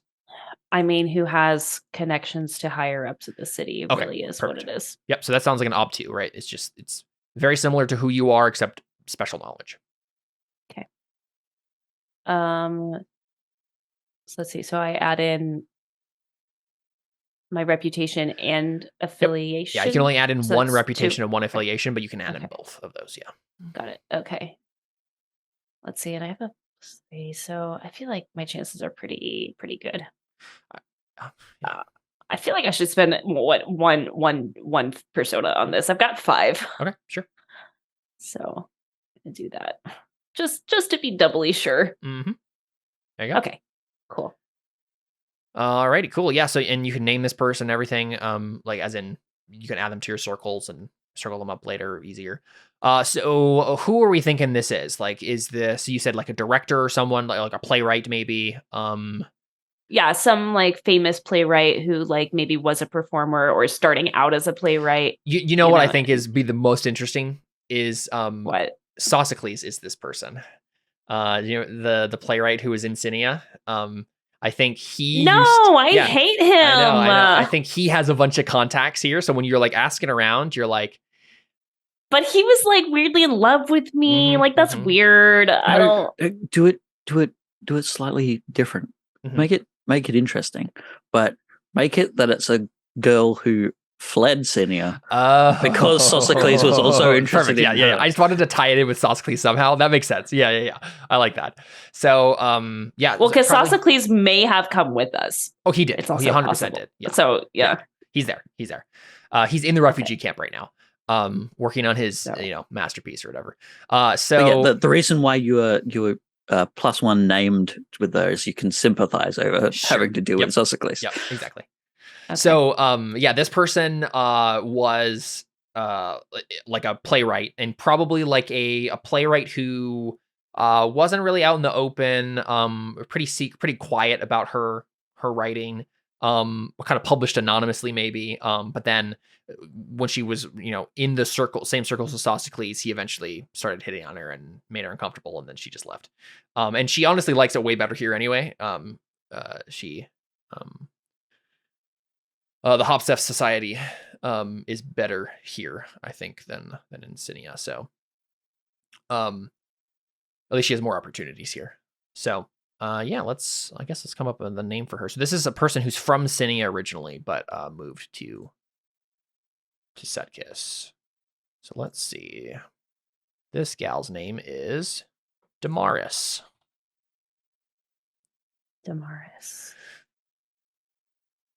Yeah. So you find Damaris probably sitting at like whatever the highest equivalent to a cafe that the city has. Obviously it's like more classical tech, but there's something equivalent to that where you can like go get food. And she's sitting out like on a table and writing her next masterpiece, right? And so is this like Maya following her contacts and finding someone, like some people telling her this is the person to know, or is this you happen to know her before when she had an issue with Sophocles? Oh no, I think I knew her from when she had a problem with Sinia. Okay, sounds good. Yeah, in Sinia. Yeah. Yep. So and I'm probably like, oh, that girl. Oh, that's right. I remember her. She moved here from Sinia. I should go seek her out and see what I can find. Sounds good. Yeah. Because it's really a twofold thing, right? I'm trying to ingratiate myself to the people in Setkiss while also trying to find people I trust here. Yeah, the interesting thing about this situation that you're in right now, you and Malekith both, is that you have two different things that you want from the higher ups. And if you ask for both of them, they're going to hurt each other's chances, right? Like, we need someone to go after our son. Also, we need you to help us save Sinia. Like, if you're asking for both of those at once, that's going to be a hard sell. So you'll probably have to be careful about how you're going about this. You don't want to like get ill favor right away with this and then have a bad taste in your mouth when you try to get more help. Yeah, because I think that's probably what is happening here is that Maya's not that this isn't Malekith's, but her priority is just getting her son back. Mhm. Like at this point, like, yes, she wants to make him king and like get that, but she just wants him back. Sure. Whereas I'm sure Malekith also has a twofold of, yes, I want my son back, but I also want to save Sinia. Like, and yes, Maya wants to save Sinia too. Obviously, she's got a whole refugee of them, but she cares more about her son. Yeah. So I think if she talks to Malekith, she'd be like, then let me figure out how to save her son. You save Sinia. Sure, that makes sense. And I'll help you save Sinia, but I will focus on try to separate the streams here so you don't mess with the chances of one of them working. Yeah, makes sense to me. Well, and plus getting our son back is going to have to probably be more in the shadows because we don't necessarily want to just announce to the people in Setkiss to like, hey, our son was kidnapped. Please help us. You know, I'm definitely looking forward to like the assassin battle that's going to happen where Titan has to fight off this dude that you're going to send after him. And then that'll be the moment where Alpheus and Ben use to escape. Right. That sounds awesome. It's going to take months though for him to get there. So we'll see how that that's goes. True. Unless, yeah. I don't think there's any magic that can help get there faster, but unless they're already there, but I don't know how you true. get a message to somebody that's there. Yeah. Like that. Either way, there's going to have to be a message sent. So somehow a ship will have to travel this time. Yeah. Cool. Yeah. So you see Tamaris sitting in the table of this cafe, dark hair, dark long hair. She's kind of squinting over her play that she's writing, right? And sipping some sort of fermented drink that they would drink here. Palm wine or something. I don't know. And okay. You just how do you introduce yourself or? Maya is going to if there's a cafe, she will I'm assuming it wouldn't I wouldn't have to roll anything to necessarily buy a cup of coffee, would I? Nope. Or do I? Any really small stuff like that, it doesn't matter. Okay. That's all factored in the lifestyle roll that you roll after a certain amount of time to be how well you keeping up all your resources and stuff. Got it. So she gets a cup of coffee, and as she gets her a cup of coffee, she'll go over and she'll be like, "Excuse me, is this seat taken?" Kind of cheeky. Yeah, and she looks up. Maya? Well, I never thought I'd see you here. Did you finally get away from that creep Sophocles?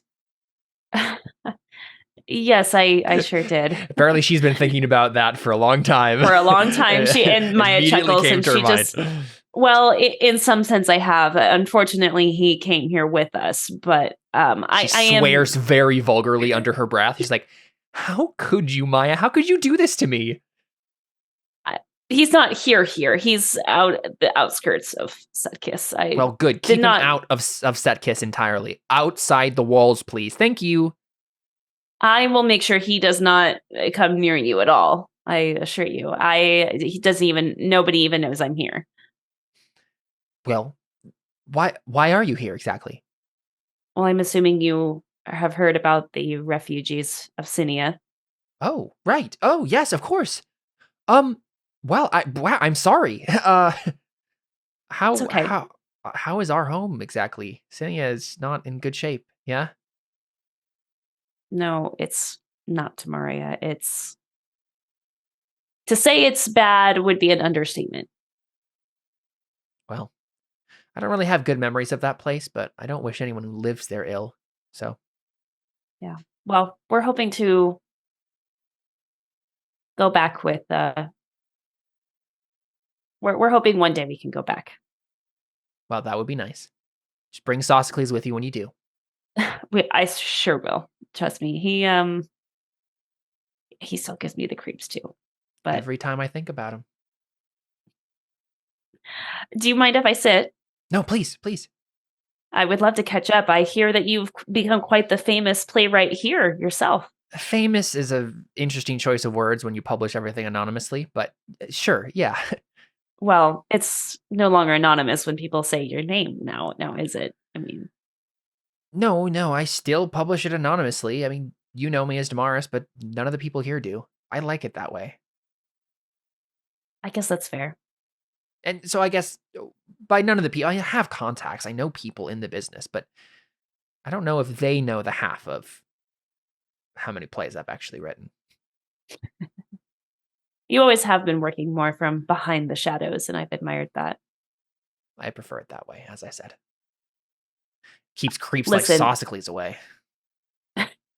Yeah, it's true. I was always the more conspicuous one, unfortunately. Very and- much so. And that's why you got ogled way more than I did. Yes, it's true. But I am, and she does, flash the ring, and she says, I am Yeah. very happily married now. Well, that is great. I'm so very happy for you. I assume he's still alive? Yes, he's here. good. He's actually from Sedkis himself, Oh. which is why we came here. Well, You may have heard of him. I have Malekith? always been a sucker for that dark mulatto skin. Yeah, Maya, kind of does the girlish chuckle, at that. Yes. We have a son as well. Wonderful.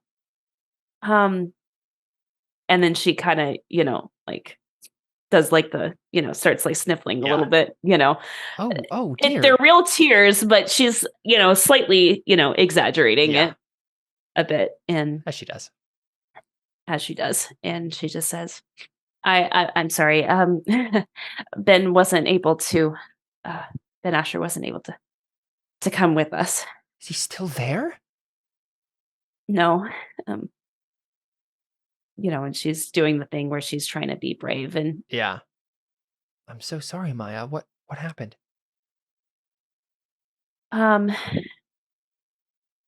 some before we left, some people took him to Nima. Kyrides, but yeah. Oh, Kyrides, sorry. Yeah, that's where. Yeah, sorry. To Kyrides. And well, we're just worried sick. I'm can sorry. I imagine. didn't mean to No, just no, of course downpour not. this on you.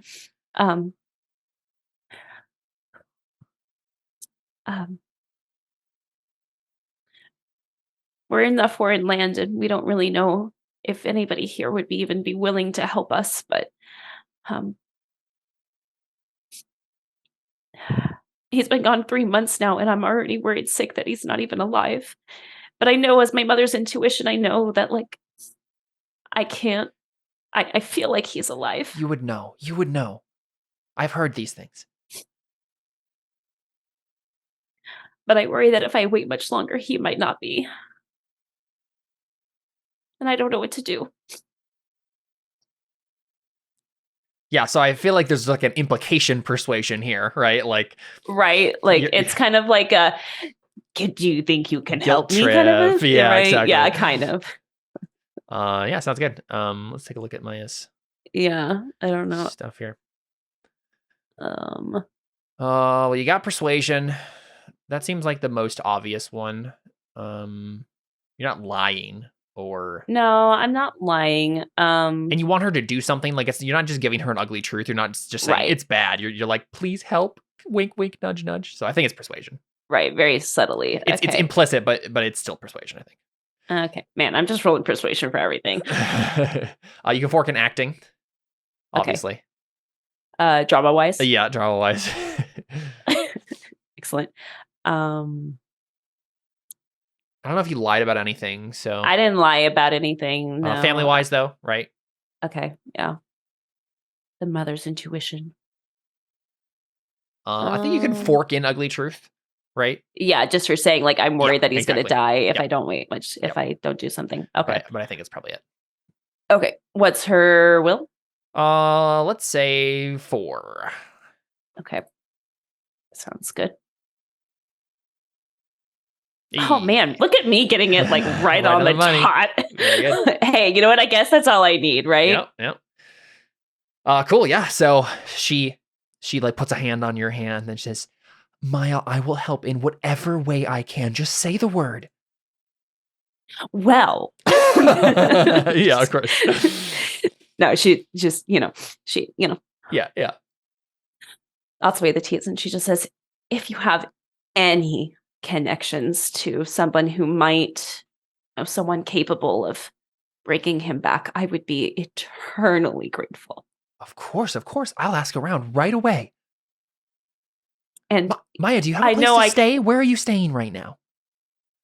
We're staying in a tent, but I mean, Well, you're not anymore. Maya, you and your lovely husband are going to be staying with me the rest of the time you're here in Setkiss, all right? Ooh, where do they live? So she lives, she probably tells you she lives in like a flat somewhere in the Artisan District or whatever it is. Yeah, the Artisan District, which is actually pretty close. It's like right next to the Foreign District. Okay. So it's not like you would be out away from your peoples a whole bunch or anything. Yeah. I don't know how Maya quite feels about that. Like, I mean, she's not going to like shut it down because she definitely wants something more comfortable, but she's also like, I need to like suffer with my people kind of right. thing. You can make like, it definitely sends a message. I'm thinking maybe you make an etiquette roll here to be like, to turn down her hospitality in the right way. If that's what you want to do. I'm thinking maybe like ob2 etiquette. Okay. Yeah. Cause like, I think like she would maybe be offended if like you said it in the wrong way. But if like you get this right and everything is on the up and up, then you've continued to like build rapport with her. Okay. Got it. Okay. Okay, I have 4 in etiquette. Debating if I want to use a persona on this because I want her to like really like me. Yeah. Especially if she's gonna help me. Yeah, sure, why not? I'm just gonna use a persona. You got a few. Just throw around. I'm assuming I can't fork anything in for this just because it's just a straight. It's just a straight etiquette. Let's take a look here. Maybe soothing platitudes, right? Okay. That makes sense. That's fair. Okay.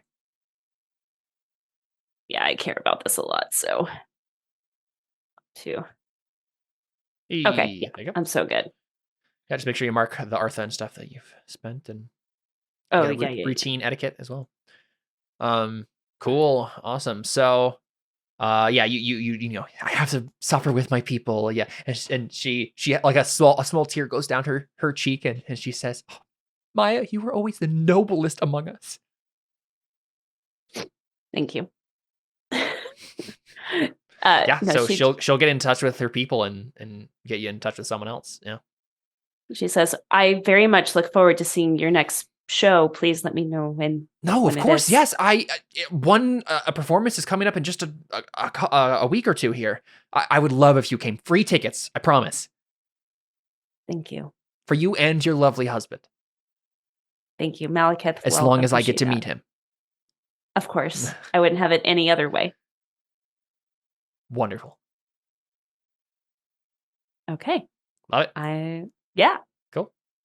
Josh, you have the last thing you want to end with? Yeah. I mean, we see Joseph at like the end of his workday, going home, which is essentially he just walks off out of the city to the edge of like a small copse of trees, where Thalia is there with a tent, and she's already got everything set up. Mm-hmm. And he just sits on a rock for a bit, looking at the sun. And I have a couple of rolls I want to do. The first is going to be a faith roll. Okay. I'm going to try and add some dice to my perception. I love how many times Joseph just stares directly at the sun. It's amazing. Mm-hmm. As I said when we were organizing characters, I'm going to go blind, and I'm just going to use the sun instead of glass. Let's see. So I'm going to do a faith roll of 3 sort of graduated. Sure. To see if I can arrange some Help extra dice for me. Yeah. Submit that. I get 3 extra dice. That's nice. Nice. So my wait, perception Isn't that 2? It's 3 Oh, because it's right.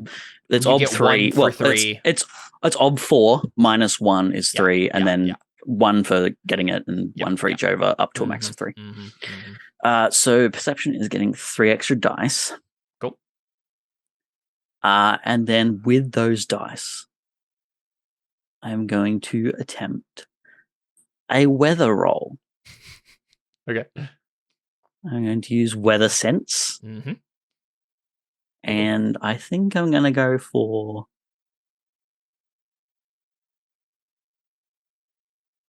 Now it's just which weather roll I want to actually use this for. Because I have 2 things I want to do with weather. Yeah. Let's see. I think the one that's actually been set up this session is the weirder one. So I'm just going to buy into the strange trait and do that. Okay. So I'm going to go for approximate time, which is an ob 4. So it's not a very specific time, but it's going to be accurate weather, and it's going to be the right location and the right time. Let's see. So we see Josa look up the sun for a moment, narrow his eyes, pull out the little piece of paper that he's got the notes written on, and he says, let me get my little speech up again. So I put it away for some reason, because I'm a fool. That one. And he says, I take the name of Hagil. My words, his will, my will. Faltering servant of he who was and will be. I pronounce a storm on Kyrides, and Titan of the blade, but the eye will be Ben Asher, for that's how kings are made. Nice. That's awesome. Let's see. And then I make my perception roll. Perception with 3 helps. No Arthur, because I had to spend that. And then base obstacle of 4. Nice. 6. Very good. Sweet.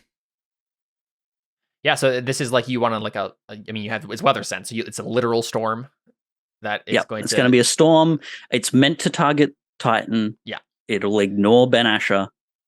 I have a great idea for this. It's no specific time. So basically, whenever it's convenient for them to escape, probably it's gonna storm. Yeah, I have an idea for this. Okay. Cool. And then he kind of just closes his eyes, lets the glow fade for a few minutes, and then he just steps up and goes off to have dinner with Thalia. Sweet. Awesome. Well, let's go ahead and end it there, and we will do give out some Artha. I'll have you guys help me hand out Artha to Alpheus and Avra. So Alpheus has, I hate Titan and I want him to die. I will either escape his clutches or kill him myself. I don't think he worked on that one this time. He was just helping Titan, which is the other part of his beliefs, right? We need military help. Therefore, I will find a Kyrides general to help us and attempt to convince him that Titan needs to die. So he's working on that one. So fate point. I feel terrible for getting Ben kidnapped, and I will do everything I can to keep him safe and return him to his mother and father and establish him as king. He is making rolls on it, right? He's being kind to Ben Asher. He's trying to persuade him in certain ways. I think he can get a fate point there as well. Yeah, he's persuading Ben not to blab to everyone, so yes, they can be keep pragmatic. safe. So good. Yep. Let's see. Always try to chalk my way to trouble was definitely on display this time, but I don't know if it gave him fate necessarily.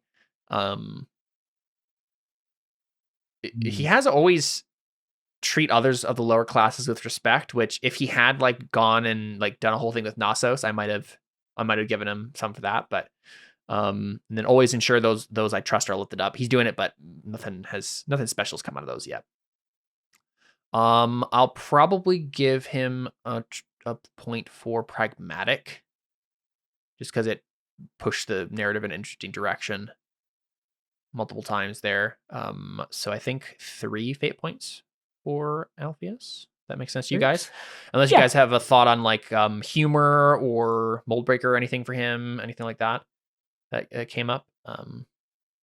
I mean, Chad's usually funny, but I don't know if there's a moment that really stood out to anyone. Not Alpheus Not an being in-character funny, one. this Yeah. specific one. Yeah, makes sense. Cool. All right. Joser. What about you, sir? Yeah. Let's see. Public debate. You're doing it, so fate point. Yeah. Well, I did word it as I will request, and I got my request. Oh yeah, sure. Yeah. allowed, so. Persona. Yep. You have successfully I secured did it. obtain some funds. You did. Yep. So another persona there. And I tried to get Thalia some so stuff, fate but point there. You're working on it.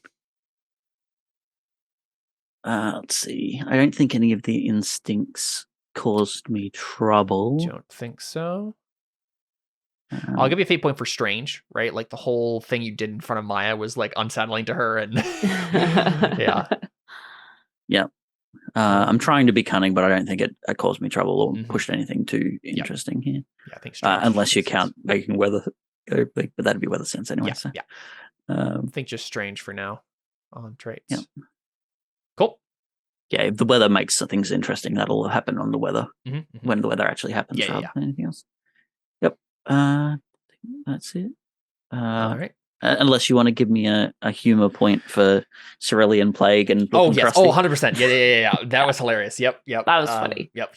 Humor point there. I also want to give, honestly, I want to give him, if you're fine with this, Alyssa, I want to give him an embodiment point. Joser is a very fascinating individual, and I love all the things that Josh has already planned out, like obviously wrote out to say and stuff like that, like the way he prays and all that stuff. All of those fun little tidbits have been really fun to see. So I think That's embodiment there makes sense. All right, Maya. I'll do whatever it takes. I don't think I did work on my first belief. I'll do whatever it takes to elevate my son to place a king. I will make my position known in Setkith. So you're not doing that yet. The citizens of Sinia have been through many trials. I will ensure they are taken care of in this foreign land. And I feel like you did it, right? Like they're going to be taken care of. It's like going to be an ongoing process, but you did it, right? You secured food from the Church there's of certainly Hagiel more I could do, like be like, hey, you should like give them better shelters. Right, but I think at that point we rewrite the second part to be another specific thing you want to do to like improve their living, as opposed to you have ensured that they are taken care of. It's just how well do you want them to be taken care of? Right. So persona there. Cool. Okay. And fate point, I think, for the third belief with Malekith, helping Malekith, because you both want to get your son back, and so you're gonna you went and circled stuff Damaris for that. So okay. Let's see. I don't know if your instincts did anything particular.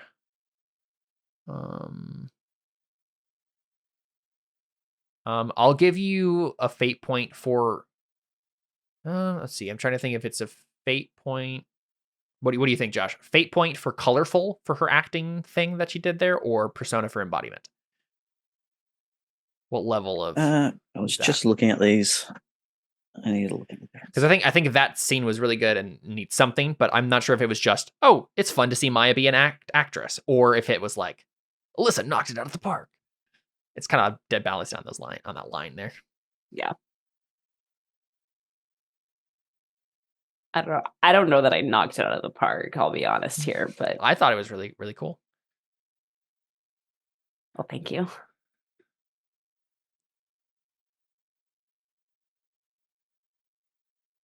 I'm definitely gonna have to change around some of my beliefs now, I think.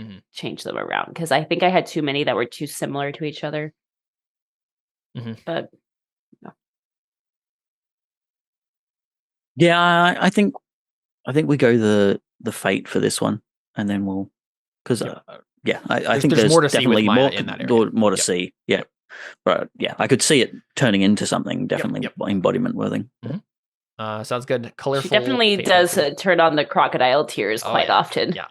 And Alyssa does a great job with that. I always enjoy seeing that. Cool. All right. So those are for you. And then Avra didn't do a whole lot today, but she did make a very important roll. She sought answers in the Irida, right? I believe my father was ill by someone else's doing. I will seek answers in the Irida. I think she's done that. Like, I think she knows now, right? She knows everything about her father being ill by someone else's doing. Like, I think it's done. So I think she gets a persona there. And I think that's. I think at this point, I can actually reveal my suspicion. Because I had a massive suspicion for the longest time, that because the one person that they asked about whether the black orchids or whatever they're called can turn someone mad, the one person they asked it was the gardener lady. Zoe, yeah. Yeah, gardener lady. And so, I mean, from all the rest of the season, we know that they can totally mess you up mentally. Most of Cyrillus's stuff was drinking bad tea. Yeah. So yeah, my